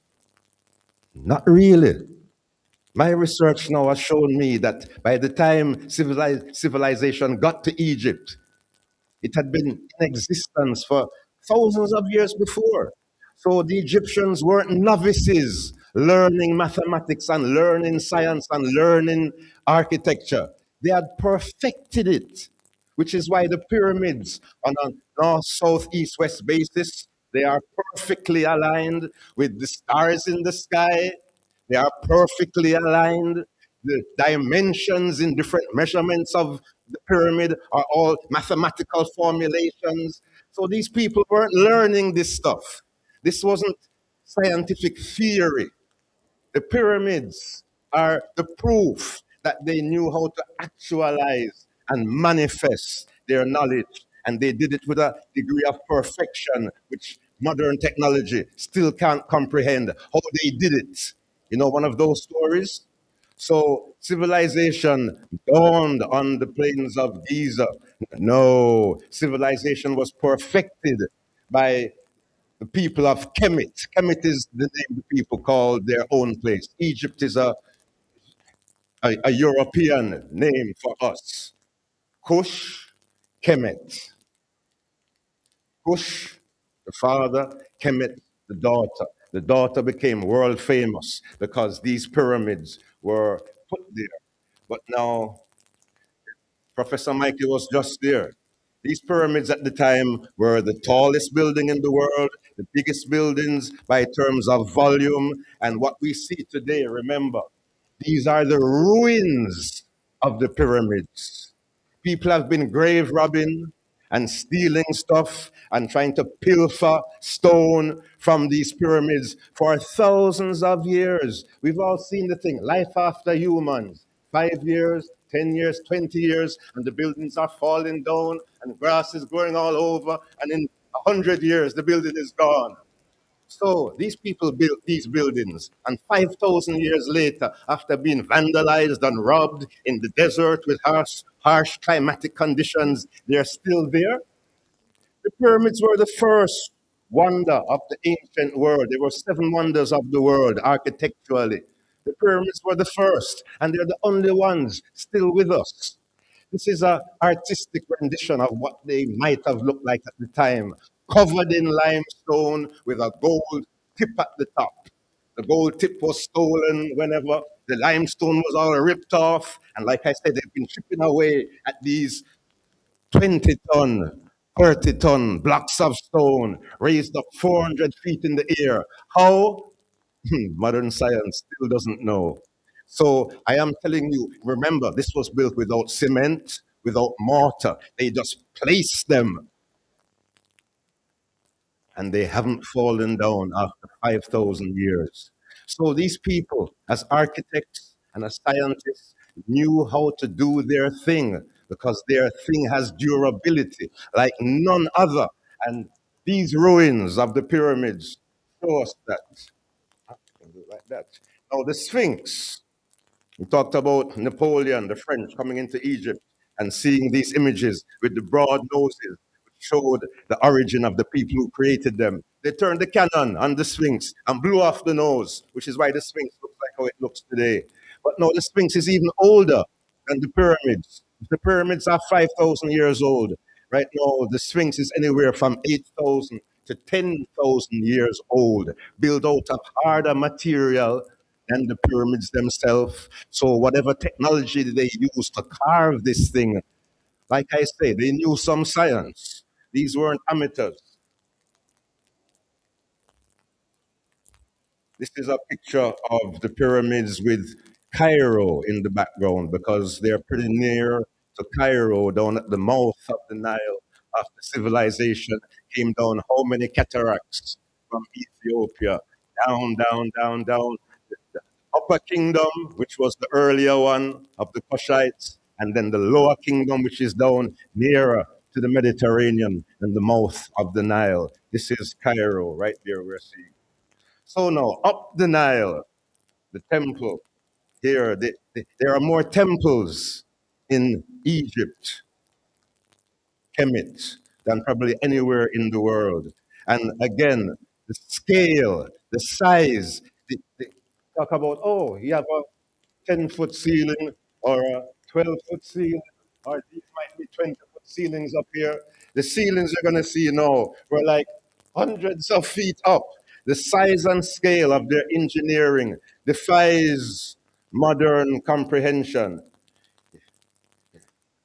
Here, you've got tourists flocking to the Avenue of the Rams. These are all some of the temples in the temple installations in Kemet. And here you see these columns. There's no roof. I don't know where the roof went, but there's no roof. But these places were previously covered. See that little person there and how big those columns are? How did they erect them without, what they call them, without cranes and all of this stuff? They carved them, erected them, had them straight.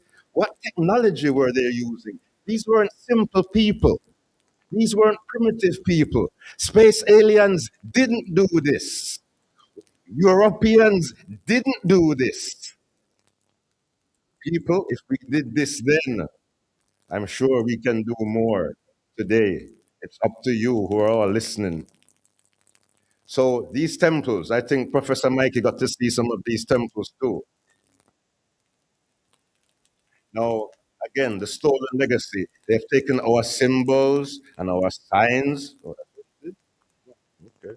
Well, it should have showed you some of the Luxor imitations of these images, because in Las Vegas they got a sphinx and they got a pyramid and they got some other symbols that are really Egyptian symbols, and they put them up as if they were their own. There go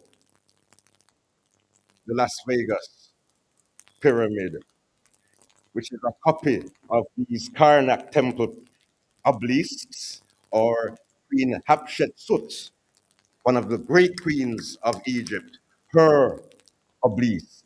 And they copied them and they brought them all over Europe and put them in their capital cities. In Washington, D.C., everybody knows the Washington Monument. Where do you think they got the idea and the design? Go back. Hold on. Oh, what are you doing here? Okay.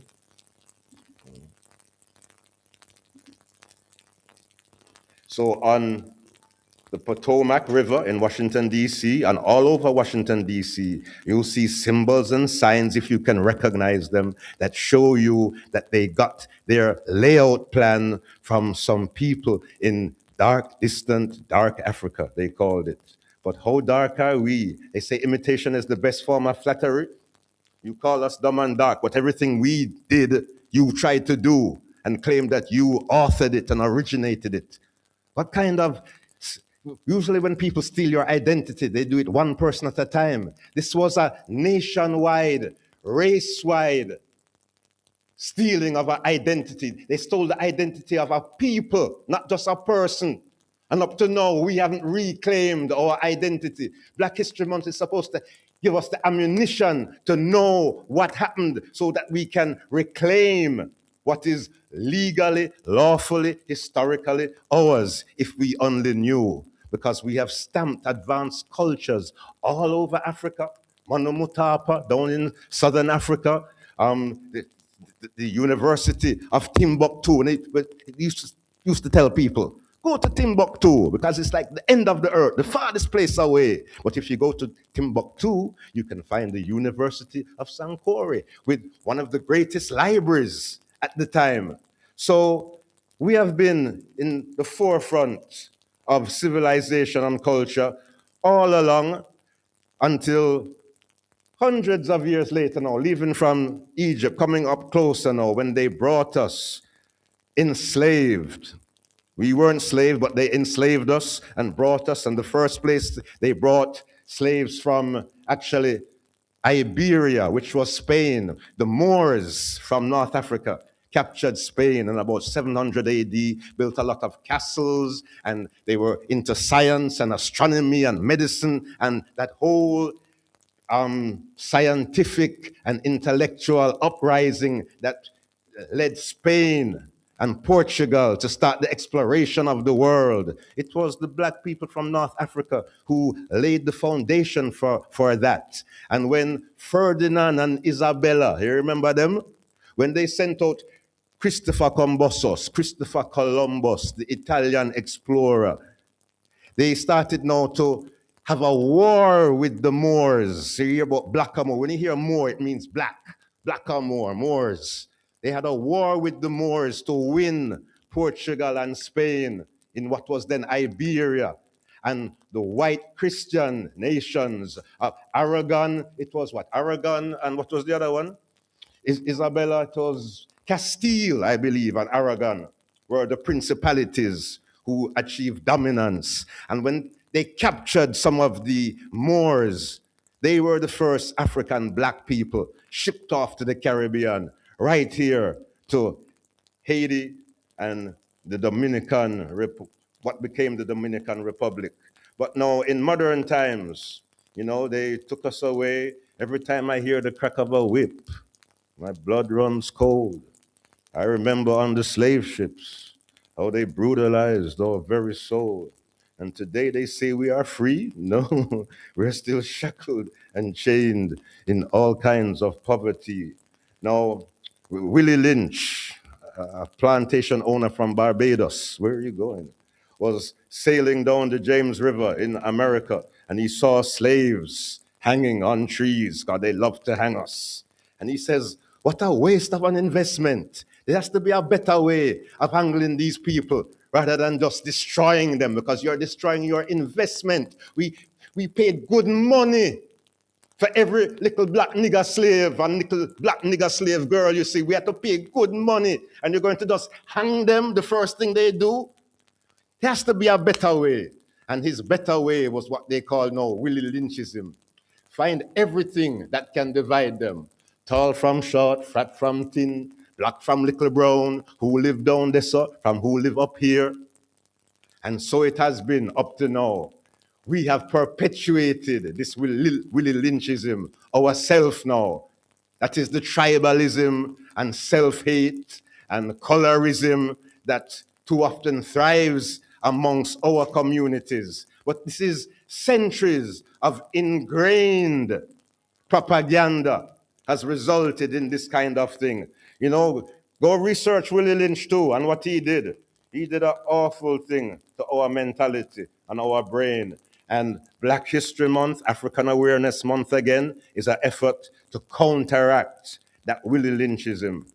So in Haiti, they had a revolution, and Haiti became the first free black republic in the Western Hemisphere.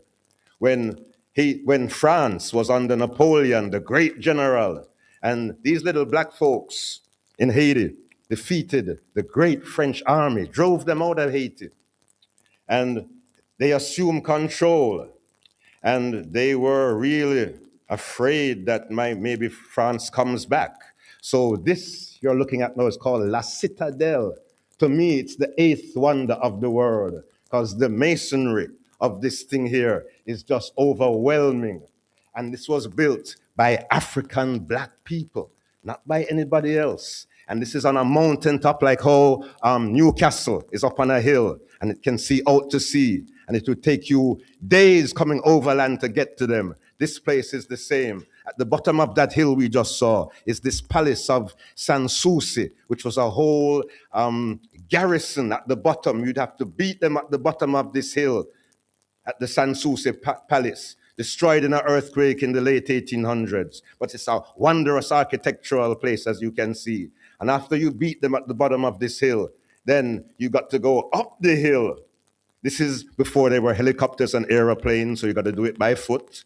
And who has the higher ground has the advantage. So they built it up on this hill that they could see out to sea if the French were coming. And if there was any kind of warfare, you got to beat us off from the top of this mountain in this fortress that still, this fortress is like 200 years old now almost. and it had cannons all around. Those are cannons you see there with the cannonballs. It was virtually impregnable. It wasn't tested, so, but just by looking at it and the location and the fortification, we know they would have been hard pressed to take that place. And this is the legacy of us as stonemasons and architects and all of that kind of stuff. We had all of these inventors who, like I showed the back of my shirt, we invented a whole bunch of things in America and have got scant credit for it. But unless we do the research into our own greatness, they will never tell us how great we are. You have to discover that for yourself. So African Awareness Month, Black History Month, is a time to remember all of this stuff and bring it to the front and try to reprogram our minds and reconnect our African minds with our African roots for African empowerment. Because when you don't know who you are and where you came from and what you did, you have no idea of your own potential and what you can accomplish in the future. And again, remember, we're talking about Black history today and Black history tomorrow, which is all dependent on us here now. So if we don't do something serious today or tomorrow, what? No Black history going to talk about 2025 and 2026? Nothing happened? If nothing happened, it's because you all did nothing. Or I did nothing. You know, we all didn't do anything worthy of note to be written in a book or recorded in a documentary. These brothers that we have seen, just a few, because this is not even 1% of what we could talk about for African awareness and Black history. But these people did enough that they have been recorded, that we, 100, 200, 300 years later, can remember them and refer to them. You know, Latimer there, they gave Edison the credits for the telephone and electricity. Latimer did most of the work, but did he ever get any credit?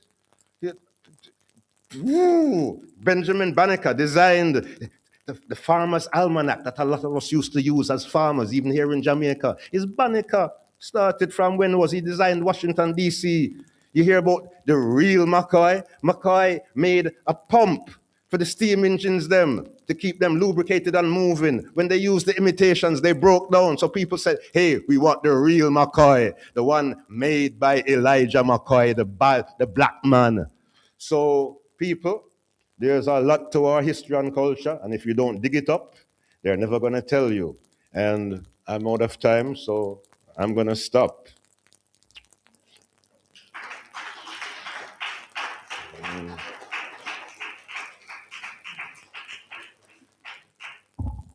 Thank you, Jabu. Yeah, man. So, by default, you are the keynote speaker, so to speak. So, before we go into the question and answer session, we're going to have some musical treat courtesy of Sampaloo. So, I hope you have the track lined up, you know. Yeah, let's give it up for Sampaloo. Yeah. You're better off using the portable mics.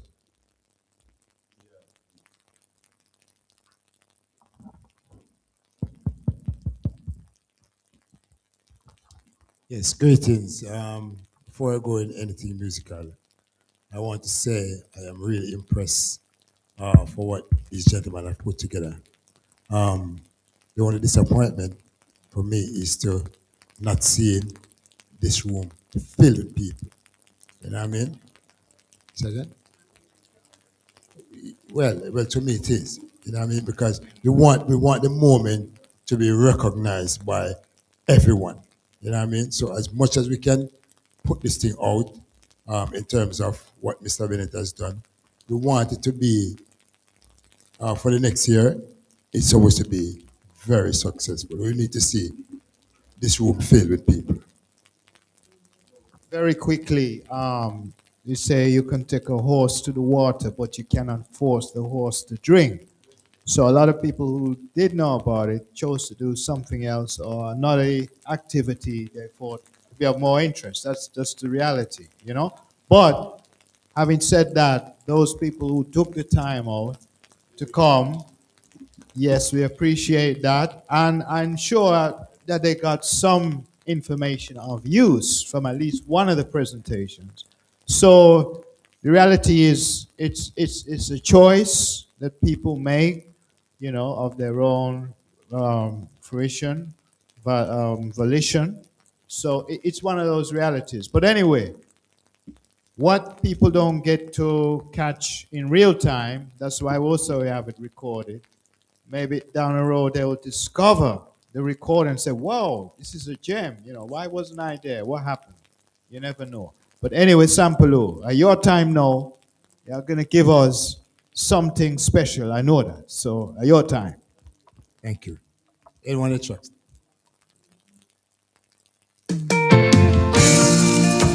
Unjustified.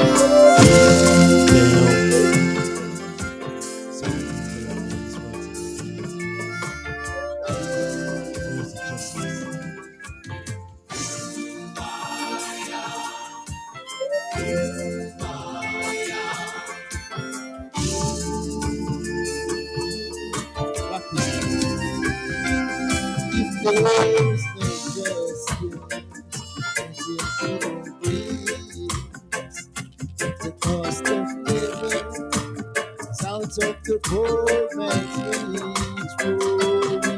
There's no justice and there be no peace. But you want practice what you preach.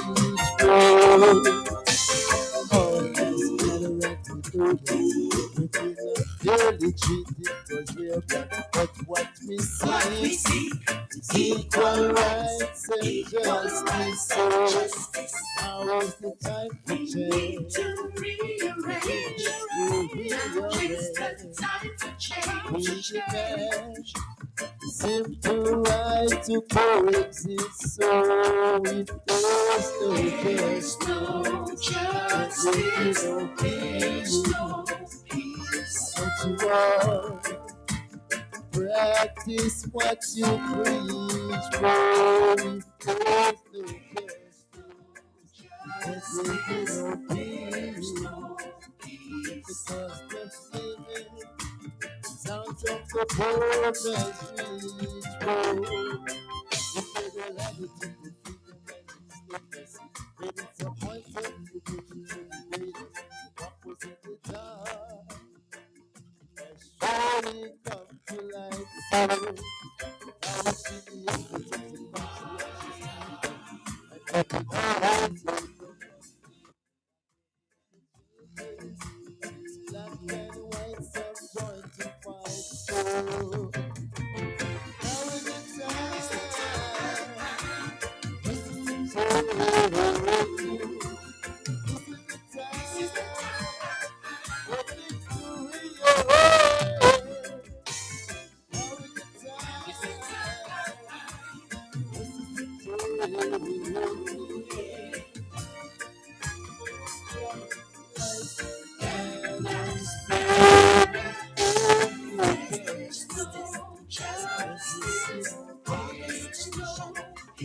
is the time.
Let's miss the Lord.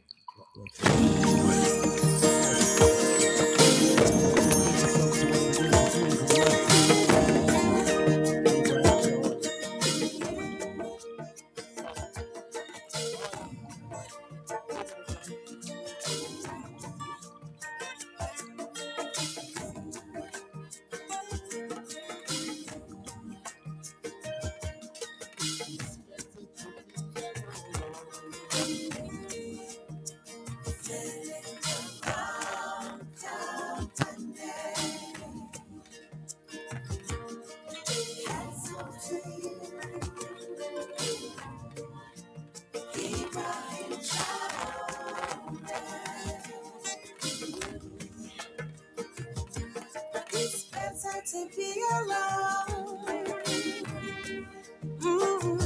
than in the wrong company. I salute you, Ibrahim Traore.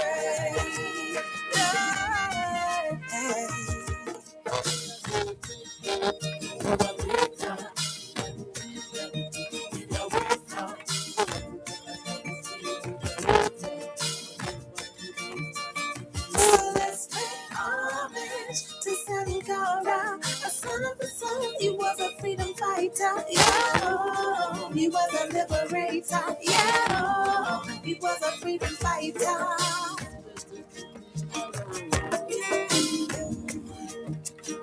And in the wrong company.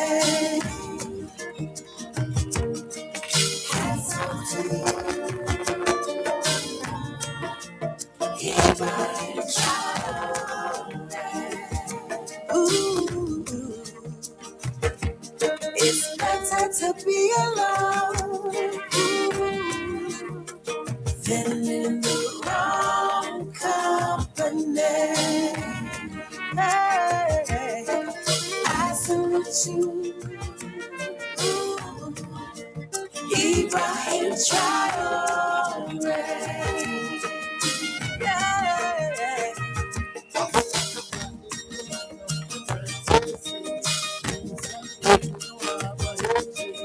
Wealthy and not defeated, all races. Center of the earth, it is so sacred.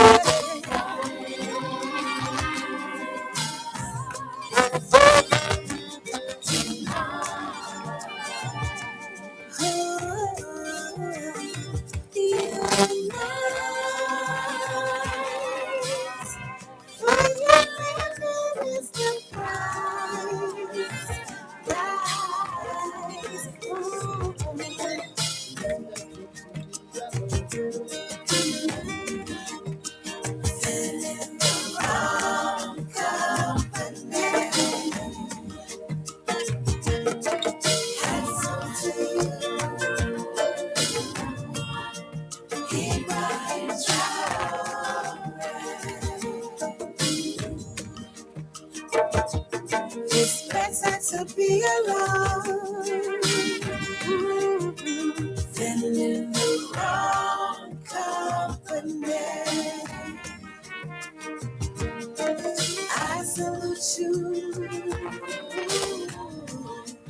Ibrahim Traore.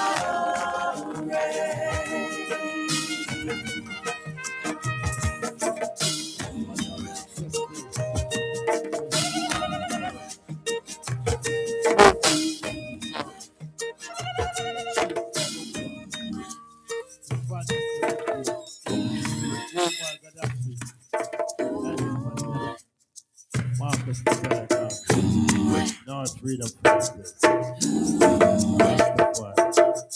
Africa Rise. It's your time to shine.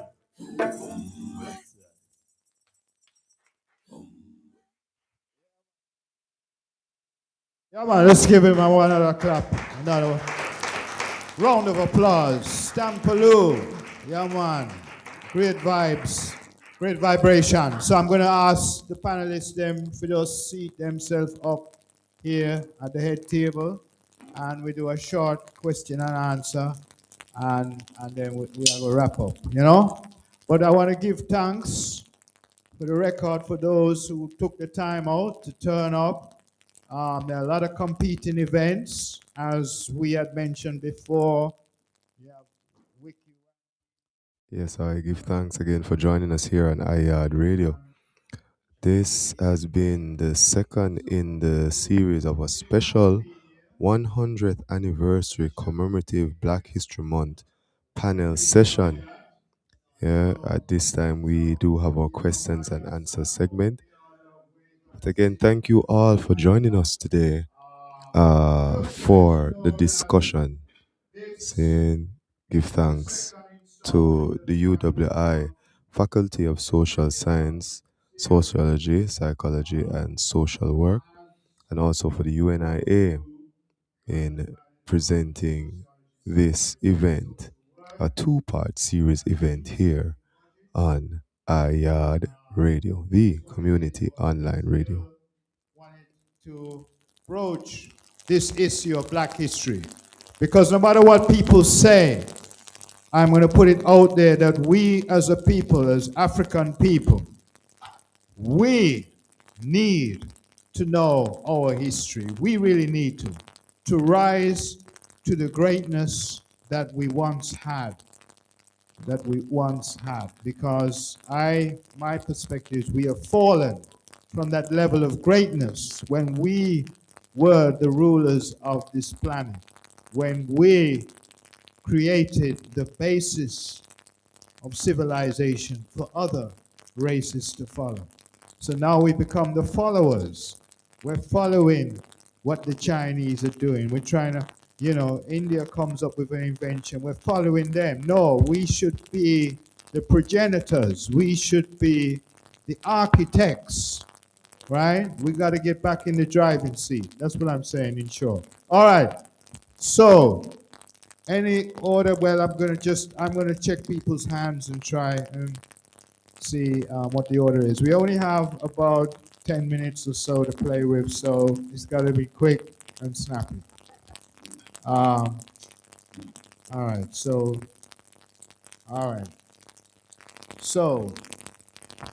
first question.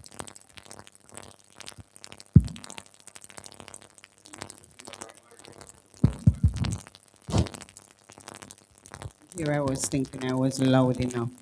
But I caught a piece of Jahlani's presentation on iYard at the beginning, where there was a reference to Reggae Month and how busy the month is.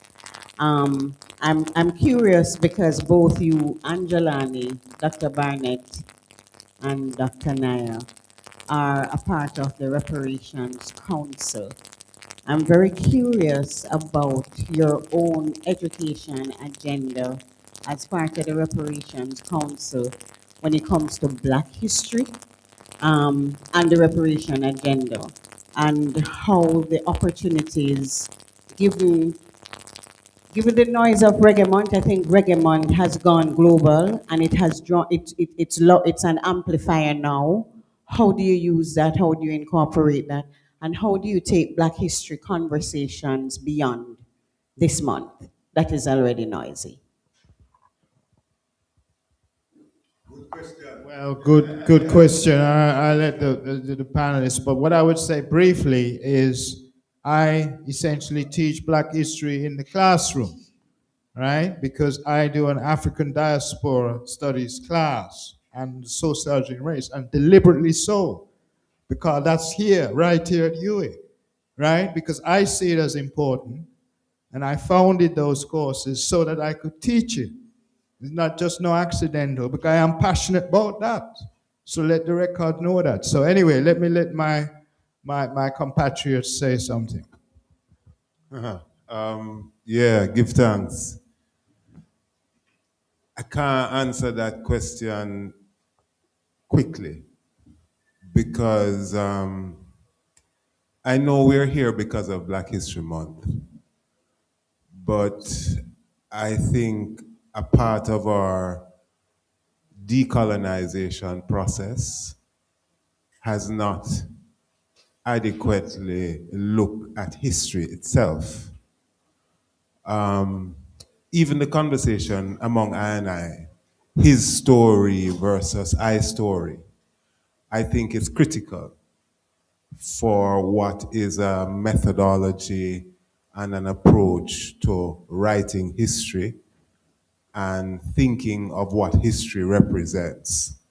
So I'm not averse to affirming our heritage and the range of important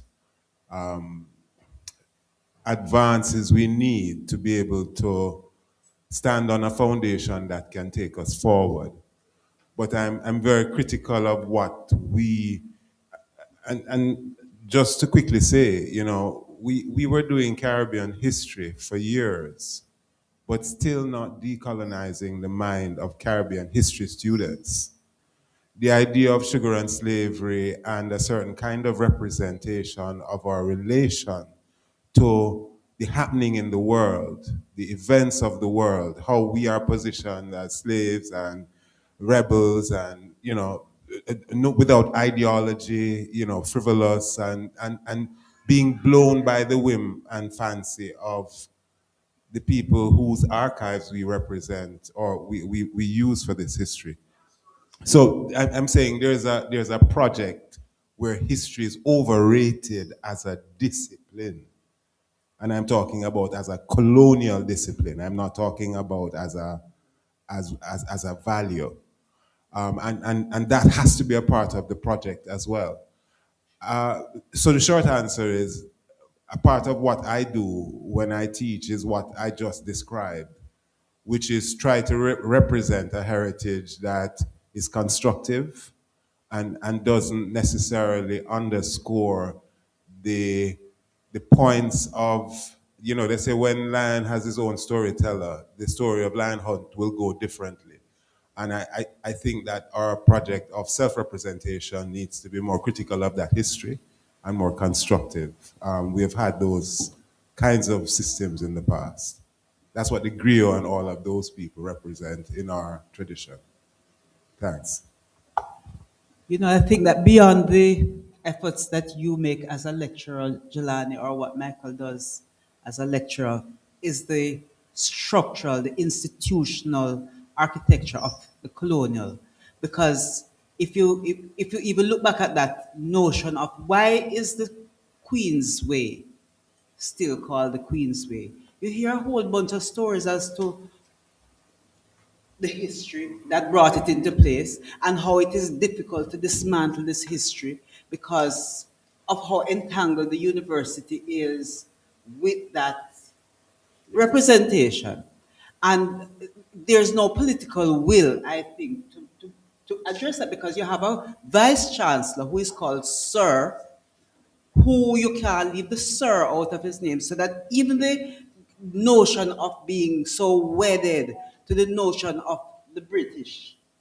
I mean, what was his name again? Who just passed a couple of years ago? He was on BBC.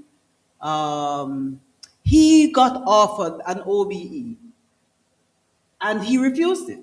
What is his name? Miguel, a poet, the dub poet from Benjamin Zephaniah. Benjamin Zephaniah said to the Queen, "You can go and stuff your OBE until you realize the reparatory justice demands that we're talking about. I'm not interested." And so the investment in the structural things of Britain is what we're talking about. The Queen died and the Prime Minister went off to go mourn and declared 2 weeks of mourning just the other day. And you found that lawyers changed their postscript from QC to KC. So the notion of decolonization has to do with self-identity, it has to do with the political economy, it has to do with the structural makings of government, and what we see as our societal architecture. And so when we come down to the classroom, it should not be a question of Michael going on sabbatical and I'm replacing him. And the structures would have preferred to cancel the courses in the time rather than elongating them, to just explain to you how hard it is for Michael Barnett to be teaching Black Studies here on this campus. And it is the elephant in the room that nobody wants to talk about, because you become the troublemaker. You become the troublemaker for asking the critical question. And it's deep, it's very, very deep. Why is it that the police force still has the emblem of the British crown on their buttons? Why was Barbados able to become a republic like overnight? And we are here talking about constitutional reform, talking about the many mechanisms that there are for delaying a process like that. So emancipation from mental slavery is a critical thing, but it's not a thing that will happen, yes, easily because of the investment that people have in this. I wanted to say just before you responded, though, Ras Jabulani, you mentioned Barbados twice. They got rid of the Queen, but the irony of the Vice Chancellor's knighthood is that it's a Barbadian award, not from England. So the Bayesian state has retained the colonial structure of honors, but his honor is Bayesian, as opposed to a knighthood from the Queen. Yeah, that's the distinction. And we would think that he would be much more critical, given his role. Yeah. So that's just a point of information. They were quick to get rid of the Queen, but they have kept the rank and file honors of that in order to give their own nationals honor. Blow me down with that. That is even more investment. Yes, okay. Well, who is, any other questions? We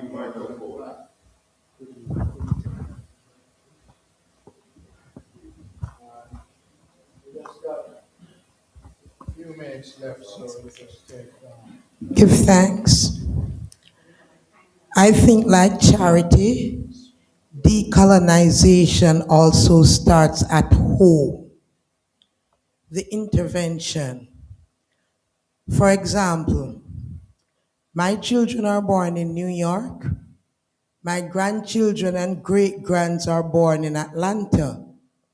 Yet still they go to the same basic school that I went to 70 years ago. Because everything a child needs to know in life, they learn it in the first 7 years. Everything else adds on to that. It's interesting that I'm here this now, and it's Reggae Month also.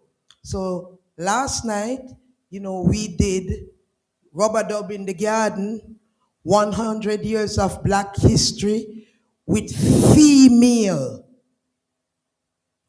intervention. So last night it's only the females that were on the mic, giving the history of why we are the matriarchs. I left there at 4 a.m. and at 6 a.m. I was at Lallis Gray Early Childhood Institution to set up for the Black History Month program.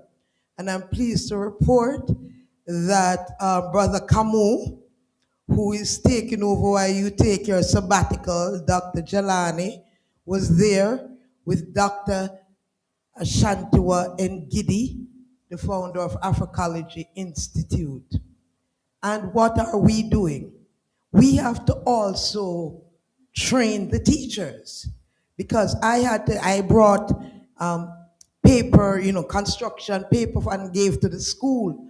And I let them know that on Friday, the students must make cards for Saturday the 14th to give to their parent and their mother. But the card must have the heart.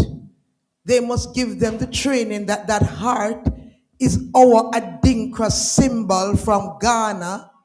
That is the heart of love. And that when them hit on TikTok and say them like, it's not like them liking, but it's love them loving.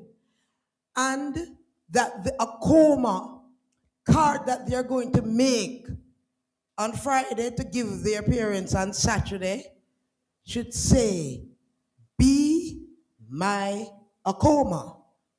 Because we must have a generation that is not going to say, be my Valentine. Because how Valentine can get our Adinkra symbol. And we paying and buying it to give to each other. So on Saturday, the 14th, we'll have the 3rd annual Akoma Frederick Douglass Day in Akoma Village Judgment Yard, because we rebranded Judgment Yard. And when we have that is going to be the lesson. It's 12 to 7 for the youths. It's fun and facts. So I and I have to be the intervention, not only the institutions. For these words, I give thanks. Blessed love.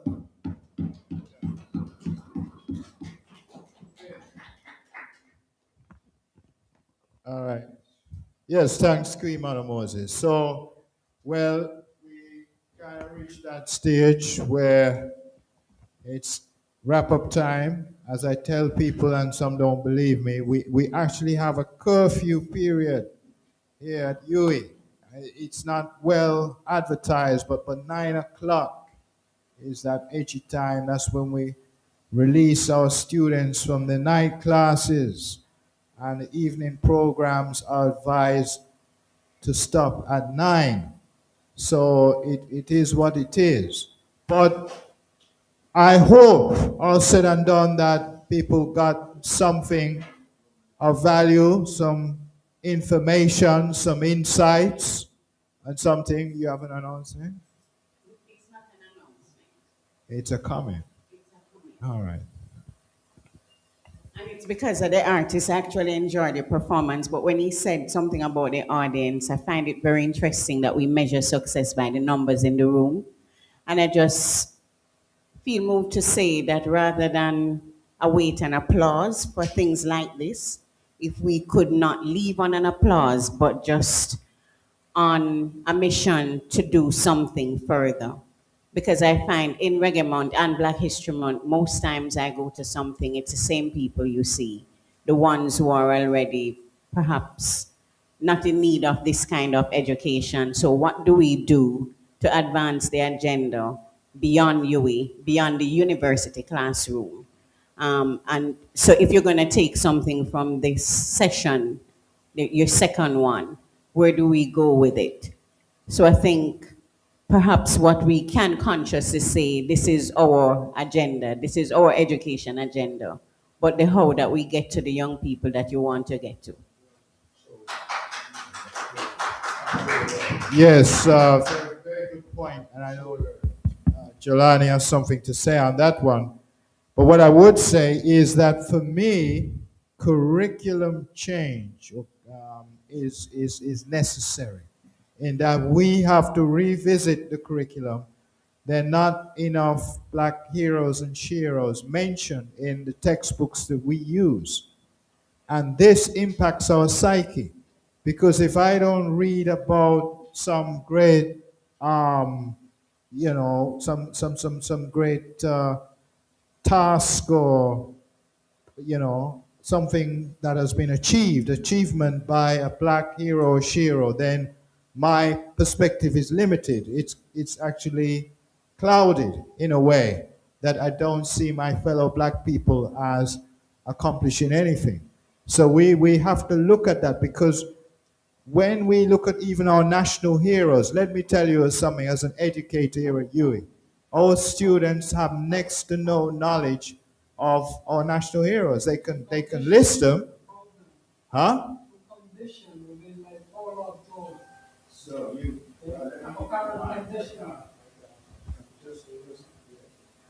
So we've been too conditioned, like Paul of dogs, the apparent conditioning. How are we going to break that through the culture. All right. Well, one of the things, well, I think it's with the teachers as well. The teacher training, so institution like Michael and our teacher training colleges, how are they training the teachers? Do the teachers have a critical mindset? This is the issue. Because let me tell you, changing the curriculum is no easy feat. It's not a 1, 2, 3. I changed the curriculum of our sociological theory class by adding Marcus Garvey as a social theorist. I got a lot of backlash for that, right? It was a back and forth. We had a staff meeting, and as it goes, I managed to get most of the votes, but it wasn't a straightforward thing. Because some of my colleagues said, wow, what are you doing adding Marcus Garvey to that sociological theory thing? And in fact, one person went as far to say I was bastardizing the course, right? So this is here in Jamaica. So what I would say is don't take anything for granted, because sometimes the biggest resistance is in your own backyard. All right? This is just the reality. This is the landscape that we operate within. Right? Yeah. All right. Okay. I'll just, yeah, what are you saying, Brother Joseph? So hold on, let me give you the mic. I know everyone's trying to speak at once, but let's give it a little structure. All right. Yeah. Thank you. Greetings. Yeah, I was just saying, it has been promised by successful leaders to introduce the philosophy of Marcus Garvey in schools. Up to now, it has materialized. So you see, we're in an hard place. Oh, yes. I was saying that it has been promised by successful leaders that the philosophy of Marcus Garvey will be brought in the schools, but up to now, it has materialized. So right now, we are in a very bad spot. Yes, Brother Joseph, good point. That's a work in progress. So, as I said, you just don't take anything for granted, because we just seem to think everything is a 1, 2, 3. It's not necessarily like that, all right? We have to be discerning about these things. So we have, yes, my brother, you have a question. Say it very quick. Say it very quickly. What Colin Douglas has said to you a while ago. Me can prove, like, I just go outside a while ago. Just do something on my phone, and I was passing a student. She was like, "What's going on?" I must tell her. She was like, she know about it, but she never remember. So for you, it's better marketing. So you need in a TikTok a flow. Like you post it today on TikTok, Instagram, and Facebook today. You post it tomorrow. You post it like around the clock, right around the clock. So like you remember, you keep forcing it in the people's brain. So they always remember. So even that young lady who passed a while ago and tell me she see it, but she never remember, then she would remember. And more people that remember. So you keep forcing promotion in people. As an artist, I do it. I don't sleep at night time, so that's why you call it PR. Well, that's you. Yeah. That's you, my brother. But the truth is I actually need some sleep. And I realize that by default. Because, no. So I am not going down that path. Effective marketing is important. But unfortunately, it's like you have to drop in, something spicy. For my students, it's extra credit, right? That's the first thing that comes to mind. I said, it'd be useful for you to attend this event. Oh, sir, you're going to get extra credit? Boom. In some cases, it depends on the mood I'm in, but in some cases, I said, no, you're not going to extra credit. If you're not interested of going of your own volition, then forget it. You're not self-motivated, forget it.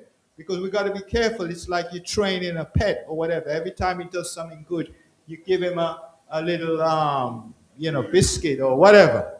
So then you train it, it's in a routine. No, we got to get the students to a level of their own volition. They want to take part in this sort of, this discussion or whatever, this academic meeting, whatever you want to call it. But if they don't of their own volition. That it's just a reward, and stuff kind of thing going on. That's not ideal, not on a long-term level. Because what happened to self-learning? What happens to sovereign learning, I should say? That's not going to happen. Because their thing is, I'm not going to read because I'm not getting an immediate reward for it. So what's the name of that experiment with the dogs? Huh? Pavlov, yeah. Is that the road you want us to go down? Not me. So be careful. And then the whole thing with TikTok, that's another conversation. So, oh yeah, okay, all right. Gilly. Thank you very much. My name is Gilly Priest. I would just like to acknowledge that in this room, I'd like to just acknowledge in this room that we have the president of the Marcus Garvey. I'm going to stand up a bit to let them see us. We are bringing the ghetto uptown, Sometimes we need to shake it up. Right? And, Antoine Campbell, stand up a bit, right? And the legal advisor, Miguel Lowe. I'm Gilly Priest. And I'd just like to know that they bring it out to the attention of the people here that the Marcus Garvey party is on the move right now. And we are looking for supporters, and we are looking for people to come in and contribute them skills and them intellect, mentally and physically. So part of Black History Month is about getting up and doing. Right? We have to live it. And that is what we are about. Our intention is to bring it come on the campus here, so too. Because if you notice, when you go worldwide, everything have to get shake up on campus. Because this is where the young, vibrant mind is, where it's believe that them is invincible, and we need to take advantage of that invincibility type of thinking. Because these walls that you see here is walls that walls the mind. And that is what we need for bring. Because I support the Marcus Garvey party. We are up on the move for the next general election. Believe it or don't believe it. But we are here and we are here to stay. Thank you very much. Thank you. Marcus Garvey, people political party, Jamaica's first political party. We need to know that. That is the only political party, the global one pack, Rastafari Unity Nation, Pan-African Collective, for unity in the community, for economic prosperity for the Africans at home and abroad. The only political party I support. Because that's the only political party we are seeing with youth leadership, and we're ready to move it forward. Yes, please. All right, we give thanks. Well, I think that's a good place to wrap things up. I was hoping for some food to come through, but it doesn't look like it's going to happen. Like I said, too many competing events, Wiki Wacky Festival and so forth. So it's going to draw people as it is. But thank you for taking the time out to come out and listen to some Black History presentations, because there's so many other things you could do with your time. This is a reality on a Thursday evening. Thank you, Sampaloo, for your performance. When is the album coming out, Sampaloo? It's out. It's out. So what's the name? What's the title of the album? All what?